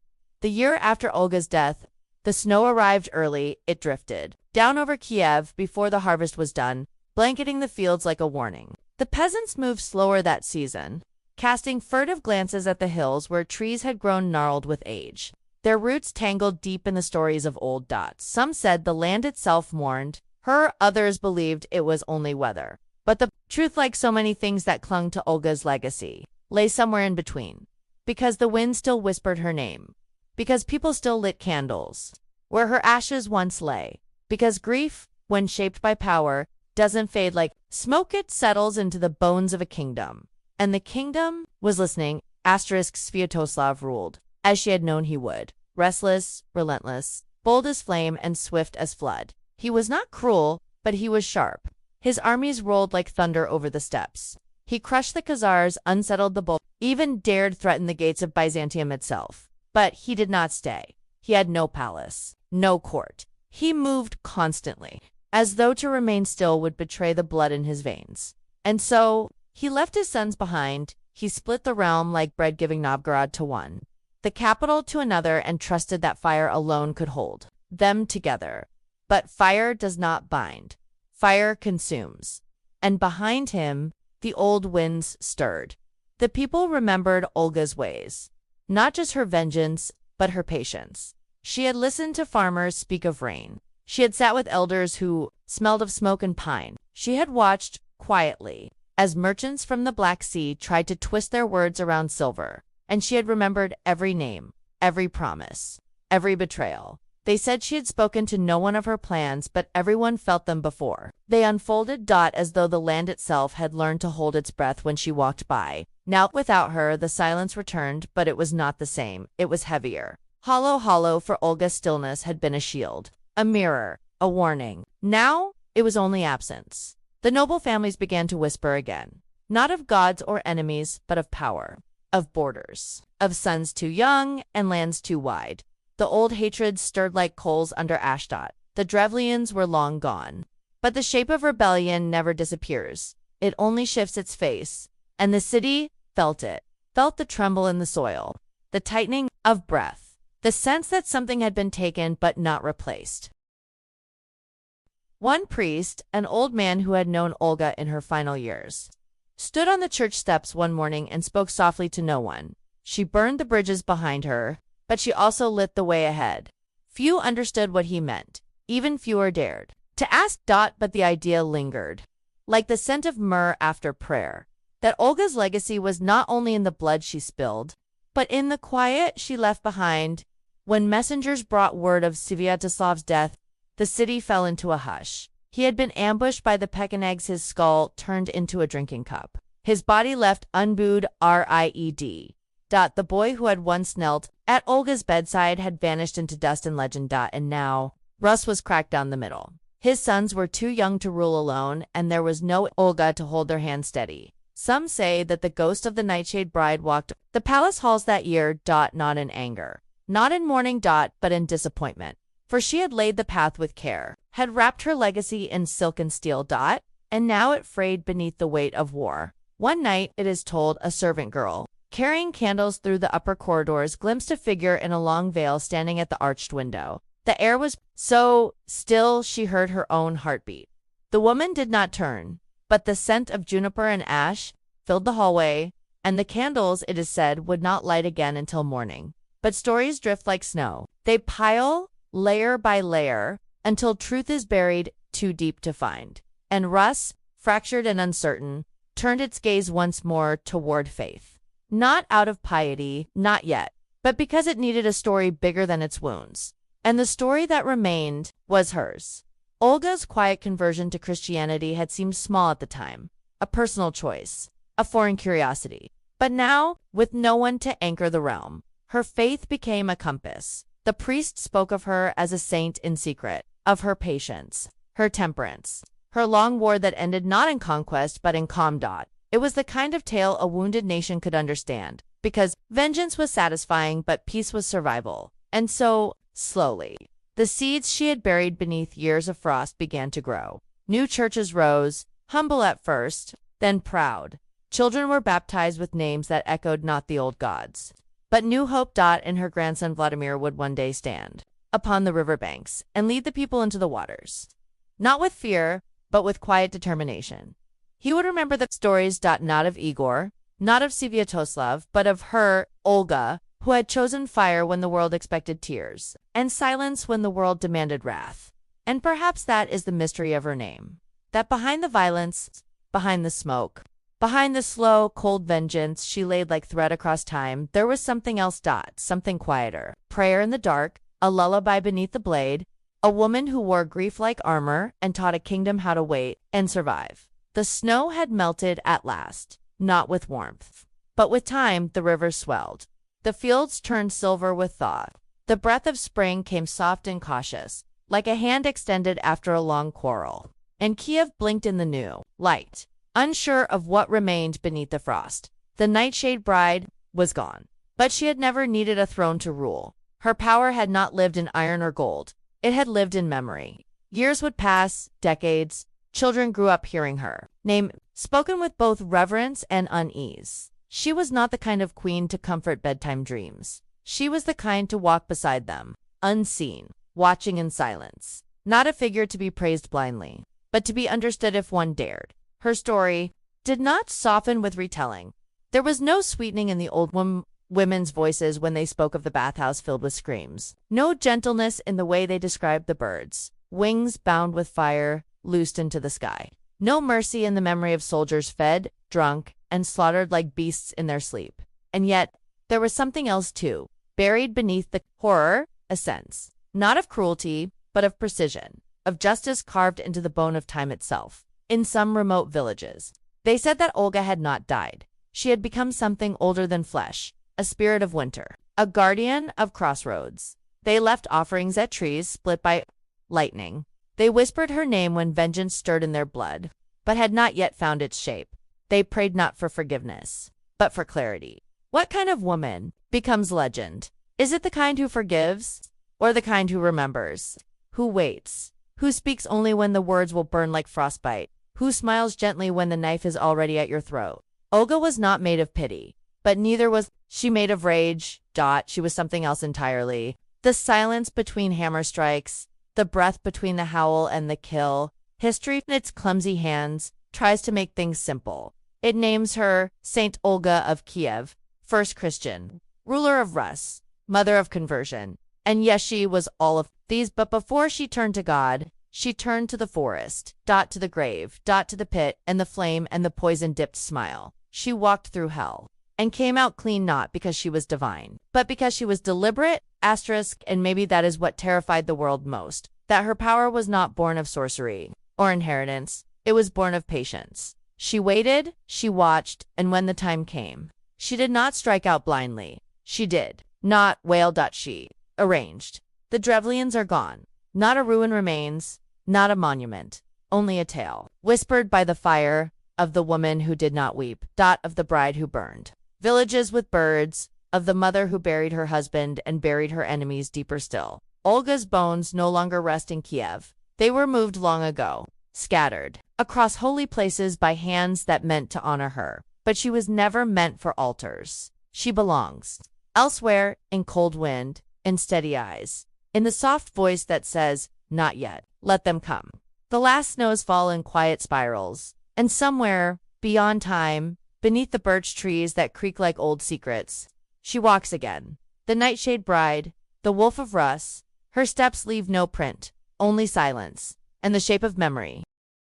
It begins with a name, written in gold and faded ink, carved on ivory combs, pressed onto clay seals long broken by time. And Cinnamon, daughter of a heretic king, sister wife of a boy pharaoh whose tomb would one day eclipse the sky with its fame. Queen of Egypt. And then? Nothing. No tomb, no shrine, no record of death or burial, no final words. Only silence, like sand drifting over stone. Until the stone itself forgets, she vanished, and the world has searched for her ever since. But before the silence came the fire. Before the vanishing came the dynasty. And to understand her vanishing, we must return to a palace of painted walls, gods with shattered faces, and a family too tangled to unwind. We return to Amarna, the city of sun and ghosts. Once, there was a king called Akhenaten. He was not like the others. He turned away from the gods of Egypt, the great pantheon of falcons, jackals, lions, and crocodiles, and raised instead a single deity high above the rest, Aton the sun disk. He built a city for his god in the middle of the desert, far from Thebes, far from the temples of Ammon. He named it Akkada in the horizon of the Atonand. There he lived like a prophet in white robes, bathed in light and obsession, and at his side stood Queen Nefertiti, radiant and elusive. And behind them, the children, 6 daughters, Enquisenomen was the third, though she was not always called that. Her name changed with the tides of theology, and at first, she lives through the 18, a name tied to her father's god. And when the world changed again, so would her name, so would everything. She grew up in a palace of strange beauty, walls painted with sunbeams instead of gods. No dark temples, no sacred funerals. Only light and ritual, and the single sun that watched all. But behind the sunlight, shadows gathered because Akhenaten's revolution had enemies. The priesthoods whose wealth had been stripped away, the generals whose loyalty was tested, the people who could no longer pray as they once had. And when Akhenaten died quietly, mysteriously the world he built began to crack. His sons were dead, his vision half-finished, and all that remained was a girl and a boy. He was called Tutankhaten, a boy, no older than 9. Her half-brother, her husband, Enquisenomen, still barely 13, was married to him, not for love, not even for legacy, but for survival. Because the royal blood of the heretic line flowed in their veins, and in a country eager to erase Akhenaten's name, that blood was both a shield and a curse. Together, they were crowned. And slowly, the old gods crept back. The court moved back to Thebes. The temples reopened. Amun, long silenced, returned in thunder. And the boy king changed his name from Tutankhamun. Enkisenpatan became Enquisenomen. The sun god faded. The old order rose. But the children still sat on the throne, too young to rule, too young to understand the war of names unfolding beneath their feet. Tutankhamun's reign was short. He was a gentle boy. History says unambitious, curious, not cruel. He liked animals. He offered gold to temples. He restored statues to face during his father's reign. And for 9 short years, he reigned as Egypt's young, uncertain hope. And beside him, Ankhesenamun. They had no sons who lived, no heirs, only each other. And then the king fell. He died suddenly. In the bloom of youth, some say infection from a broken leg. Others say malaria. Still others whisper of Plotzi's advisors, his generals, men who had waited for power to return. Whatever the truth, he died quietly. No records remain of his last words. In Egypt, for a moment, paused. The last male of Akhenaten's line. Gone. A throne empty. A queen widowed and alone. Enquisenomen was barely 20, twice queen, twice renamed, twice cast into history's shifting sands. And now, she stood on the edge of a knife. If she chose poorly, she would vanish like her father. If she chose nothing, others would choose for her. And so, she did something no Egyptian queen had ever done. She wrote a letter, not to a priest, not to a general, not to the gods, but to a foreign king. The letter was found centuries later in the Hittite archives far from the Nile, in a language not her own. It reads like a whisper in ink. My husband is dead. I have no sons. They say you have many. Send me one. He shall be my husband. Never will I take a servant of mine and make him my husband. It is unsigned, but all agree it could only be her. Enquisenomen, a royal daughter of Egypt, begging a foreign enemy to send a prince. A boldness never before seen, a desperation, shaped like diplomacy, because she knew what would come if she did not act. He was old, a courtier, a shadow behind the throne. He had served Akhenaten, then Tutankhamun, always quiet, always close. And now, I wanted the crown. He was not of royal blood, but if he married the widow queen, no one could challenge his claim.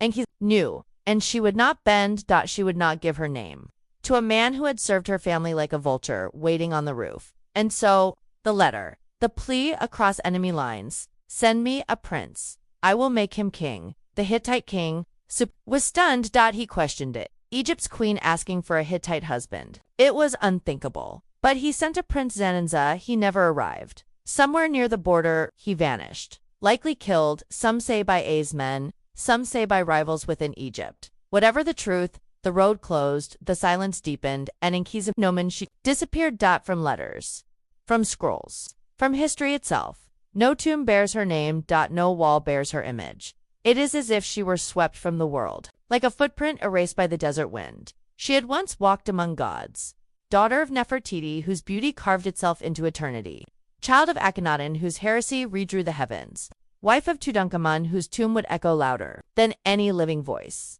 And now, the girl who had survived the fire of a collapsing dynasty had simply disappeared into shadow. No priest sang for her, no inscription mourned her. No inscription mourned her. No scribe dared record her final days. Enki Sanaman, the last woman to carry the blood of the Amarna line, was gone. Only the silence knew where she had gone. And silence does not speak, but Egypt, ever ancient, moved forward. The living had no time to grieve the vanished. The court crowned I as pharaoh. The old courtier now wore the cobra crown, his frail hand raised over temples he once served. And beside him, a new queen, one who had no name. She is listed only once, faintly, awkwardly, she who was the great king's wife. But there are no statues of this queen, no tomb, no known burial. Many believe she was Ankhesenamun, that, after the failed letter, after Zenan's murder, she was forced against all will, against all hope to marry I, the girl who had fought the tides, was dragged beneath them, buried, to the very man she once resisted. But even that bitter truth is not certain. There are no documents, no words, only fragments, dust, guesses. Perhaps she died in childbirth. Perhaps she was exiled. Perhaps I hid her away to prevent rebellion. Perhaps she was killed, or perhaps she escaped for centuries. Scholars hunted her shadow. Some thought her buried beside Tutankhamun, hidden behind false walls. Her tomb, sealed before it was carved. Others believe she lies in the Valley of the Kings. Still undiscovered, one more silence buried beneath the sand. In 2010, archaeologists examined two mummies found in a small, undecorated tomb labeled KV21. Both were women, both dismembered by time and theft. One of them carried royal blood and injuries from childbirth. DNA tests suggest she may be the mother of stillborn fetuses found in Tutankhamun's tomb. The timelines whisper Ankhesenamun, but the body is too broken to name. She cannot speak for herself. Not anymore. Sometimes, it feels as though the gods themselves conspired to erase her. Akhenaten's name was chiseled out of temples. Nefertiti's end remains uncertain. Smenkhare, the boy who may have ruled briefly before Tutankhamun, vanishes in fog, and Ankhesenamun, queen, became the final ember of their fire, snuffed in silence. Perhaps the priests of Amen wanted it so, to bury the last link to the heretic sun cult, to rid Egypt of every trace of that dream. Perhaps the generals feared her blood, or perhaps it is something stranger still, a punishment, a curse, or merely the way history handles inconvenient women. We do know this. After A's death, Horemheb, general with no royal lineage, seized the throne. He had no love for the Amarna bloodline. He called himself the restorer of order. He erased the names of Akhenaten, Tutankhamun, even I. He wiped away their monuments. He claimed there had been no kings between Amenhotep III and himself. He burned their family tree to the root. Ankhesenamun was the last leaf, and she was swept away. But her echo remains. Not in tombs, not in statues, but in the letter. That single plea carried across borders and time. My husband is dead. I have no sons. Never had an Egyptian queen spoken with such raw desperation. Never had a royal woman acted with such dangerous defiance. She risked it all. She asked her country's enemy for salvation, not for love, but for dignity, for autonomy. She wanted a prince who would not steal her crown. She wanted to rule beside him, not beneath him. And for that, she was made to vanish. Today, her name returns like a mirage. It appears in documentaries, in dusty papyrus retranslations, in the whispers of historians tracing bloodlines that lead nowhere, and in the hearts of those who look at Tutankhamun's golden mask and wonder, what of the queen who stood beside him? Why did they bury him in such haste? Why were his funerary items mismatched, hurried, secondhand? Where was she in those final rites? Why did no wife weep beside his tomb? Why did the queen go silent? These questions hum beneath the surface of history, soft, unending. Sometimes, at night, when the winds rise over the Valley of the Kings, The sand moves across ancient doorways. It dances along sealed corridors and forgotten thresholds. Perhaps it whispers her name. Ankhessenamun.an. Name once bound to the sun now. Held in shadow. Not lost. Not yet. Only waiting. Waiting to be found in the great hall of eternity. Kings had their monuments. Pharaohs thundered across time in alabaster and gold. Priests carved prayers into temple walls. Soldiers were etched into steely swords drawn beside falcons and suns. But the women, the queens who lived between the lines, they were often left to the wind. And yet, sometimes it is the wind that carries truth longest. It is in the silences. That Ankhessenamun endures a presence, not a portrait. A grief, not a gravestone. A memory, not a mummy. She was not supposed to matter. That was the message buried under every erased tablet and lost tomb. She was the daughter of a heretic and the wife of a boy king whose reign was meant to be forgotten. She had no army, no surviving children, no visible legacy, but she mattered because in her disappearance lies one of Egypt's most potent mysteries, and in mystery, the soul lingers in the dry hush of 20th century archives. One man unearthed her voice. A Czech Egyptologist named Drozner discovered the now infamous letter among the Hittite tablets at Bogoski, in what is now Turkey. It was not grand. Just a sliver of cuneiform clay, but it shattered assumptions. My husband is dead. I have no son. Send me one of your sons. He shall become my husband. I do not wish to marry a servant. For Egyptologists, trained in a world of silent queens and obedient consorts. This was thunder. No Egyptian queen had ever reached out this way to a foreign power. No plea had ever echoed so plainly, so vulnerably. It was not written with flattery. It was written in fear and perhaps in hope. The Hittite king was just as surprised. This was the land of the Nile, powerful, old and proud, and now its queen was asking for a foreign prince? What trap could this be? What game? He delayed. Sent messengers, verified the death of Tutankhamun, and eventually he agreed. Prince Danenza was sent, but he never arrived. Whether waylaid by politics, ambushed by enemies of the queen, or betrayed by those within the Egyptian court, he was slain. And with him, the queen's last defiance. After that, the records closed like a tomb. She is not mentioned again in any known scroll, stele, or inscription. Egypt became silent, as if her plea had never been sent, as if her heart had never broken. Some believe she lived on as a prisoner trapped within palace walls, stripped of voice and title. Others say she was forced into another marriage, possibly with the aged former advisor. But the records, again, are mute. A single ring bears both names and Ankhessenamun, but it may have been ceremonial, or symbolic, or forged. The stone is cracked. The context unknown. That is the problem with history written in absence. We do not know what is lie, what is rumor, what is simply gone. In recent years, hope flickered again. The mummies in KV-21 two women, long decade were tested using modern DNA techniques.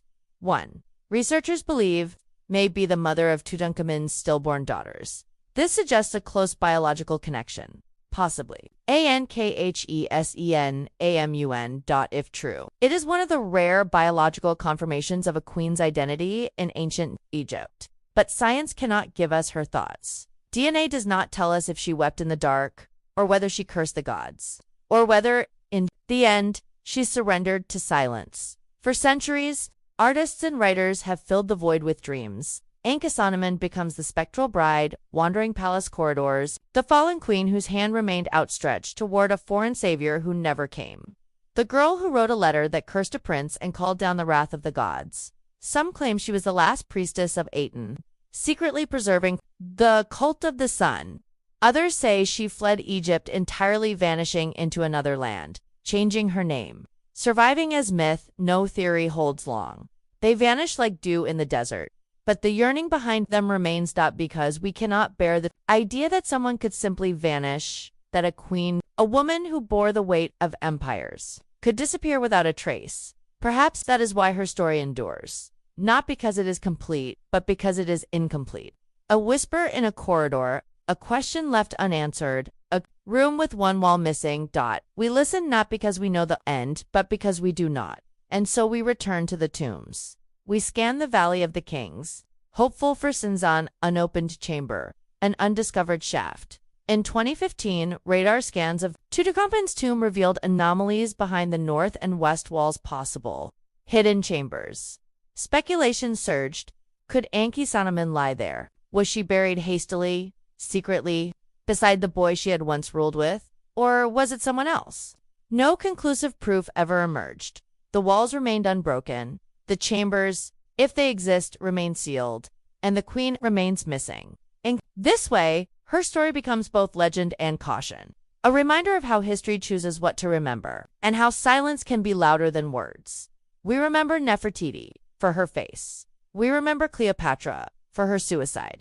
But Ankhesenamun, we remember her for her vanishing. To understand Ankhesenamun's vanishing, one must wander not just the sands of Egypt, but the corridors of power, the palace thresholds swept clean of blood, the scrolls where ink once ran red and then turned to dust. Because silence is not always natural. Sometimes it is engineered. Let us ask, who would benefit from her disappearance? It is no idle question. Ankhesenamun was more than a grieving queen. She was a surviving thread in a bloodline many wished to see severed. She was born into the tangled royal house of Akhenaten and daughter of the sun-crazed pharaoh who tore down Egypt's gods and replaced them with his solitary Aten. She may have been the child of Nefertiti or possibly her half-sister. She was likely Tutankhamun's full sister, but such sacred incest was royal policy then. Bloodlines looped like snakes, devouring their tails, and in Ankhesenamun, that blood still and divine. When Tutankhamun died suddenly, possibly from an infection or injury, Egypt was vulnerable. The boy pharaoh had tried to return to the old gods, perhaps under the guidance of priests, but the stain of heresy still clung to the throne. And then there stood Ankhesenamun. Queen, widow, and possibly pregnant or perhaps recently bereaved. Of her unborn children, we cannot know for certain, but what we do know is that her presence was inconvenient to many. I was one of them, once a royal advisor. Cunning and well-connected Day was no royal by blood, but he moved swiftly after Tutankhamun's death, proclaiming himself pharaoh, yet his claim lacked legitimacy. The only thing that could grant it, marriage to Ankhesenamun. And so he wed her, so a single ring implies. But no ceremony is recorded. No coronation of a new queen. No titles restored. The marriage, if it occurred, was likely forced. Political, silent, and then, again, she disappears. A's reign was brief, and when he died, another man stepped forward, Horemheb, a military commander, a man of war, not of blood. He had no royal ancestry, but he brought the sword and the promise of order. He erased the Amarna kings from official lists, struck their names from monuments, destroyed their statues, a cleansing, a return to the old ways, to the gods of old and the stories they told. And in that purification, Ankhesenamun became collateral. Her name was too dangerous, too close to the blasphemous sun cult, too tightly entwined with the heretic bloodline. And so she was struck from the walls, her image chipped away, her memory excised as though her very breath had defiled the air, not just forgotten but deliberately erased. And that, perhaps, is more chilling than neglect. To be remembered is a kind of life, but to be unwritten, to have lived and then been pulled from the scroll of history like a weed, that is obliteration. But still, she resists, in rings and letters, in DNA and speculation, in prayers whispered by archaeologists under desert stars. In the trembling question that refuses to die, where is Ankhesenamun? Let us step back. To the Valley of the Kings. This place, once sacred, was carved for the afterlives of Egypt's pharaohs. Dozens of tombs cut into the limestone cliffs. Some resplendent, some unfinished, some robbed long before the modern age.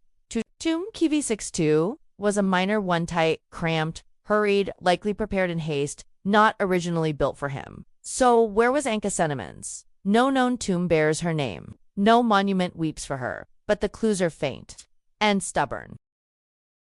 In 2017, archaeologist Zahi Hawass began work on a site west of Luxor, near the valley. There, his team uncovered foundations of houses and workshops, an area where tomb builders once lived, and nearby, radar scans suggested the possible presence of a royal tomb, undiscovered, unmarked.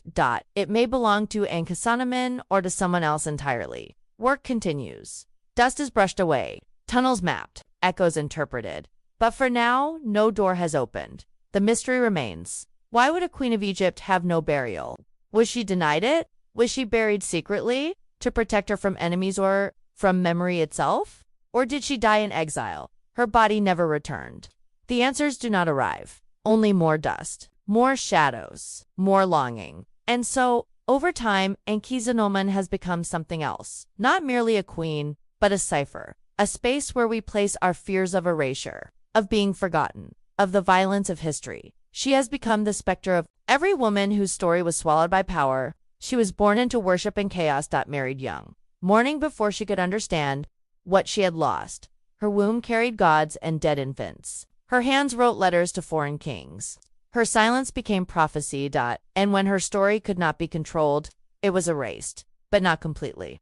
For here we are, speaking of her, whispering her name in the dark, listening for her footsteps. In the sands of the West Bank, Enkidu. Enkidu, she who lives again in every breath that wonders where she went. Even now, scholars pore over fragment scraps of letters, seals half broken, walls where only the outline of a name remains, and dreamers trace her with their fingers on maps, in books, in sleep. They search not just for bones, but for closure, a final resting place, a truth that anchors her, a tombstone in the mind.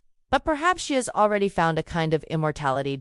Not in stone, not in gold, but in haunting. She is the whisper behind closed sarcophagi, the face, half seen in dust, the breath of the desert at twilight.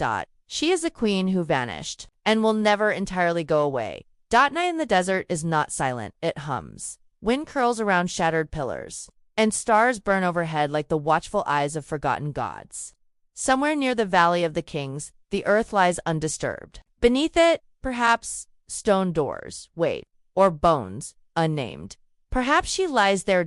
Or perhaps her story was never meant to rest, because Enkidu, Queen of Egypt, widow of Tutankhamun, was not merely lost, she was unmade. The letter to the Hittites still exists, at least the account of it. Recorded by the Hittite king Suppiluliuma I, it tells of an Egyptian queen recently widowed who wrote to him in desperation. She had no son, no heir, no one. To protect her, she begged the king to send one of his sons, so she might marry him and make him pharaoh. Bold, unprecedented, shocking, a queen of Egypt, inviting a foreigner to rule. Egyptian tradition recoiled. The throne was sacred, divinely born. Foreign blood had no place there. And yet, she sent the plea, who was this queen?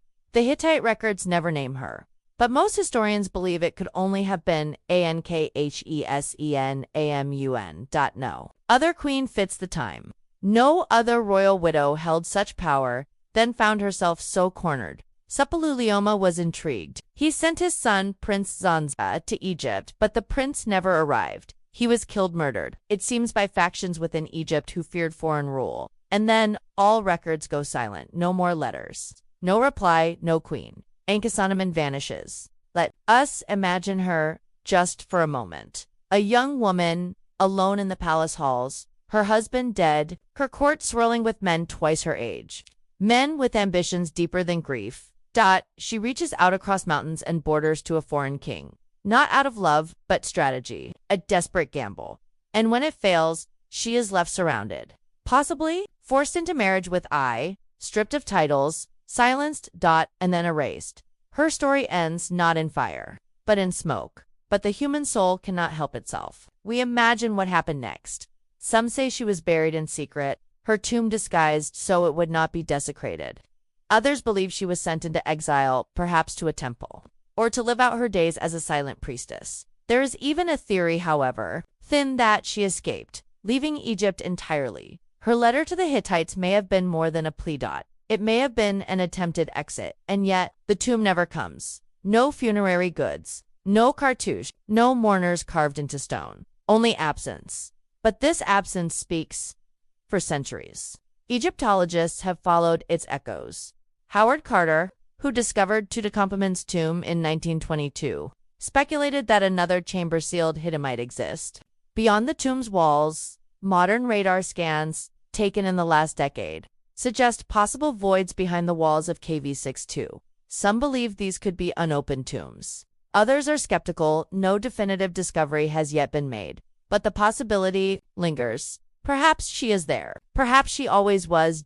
Waiting. Other theories surfaced. In 2010, scientists conducted genetic testing on the mummies found in tombs near Tutankhamun's. One female mummy, the younger lady, was identified as Tutankhamun's mother.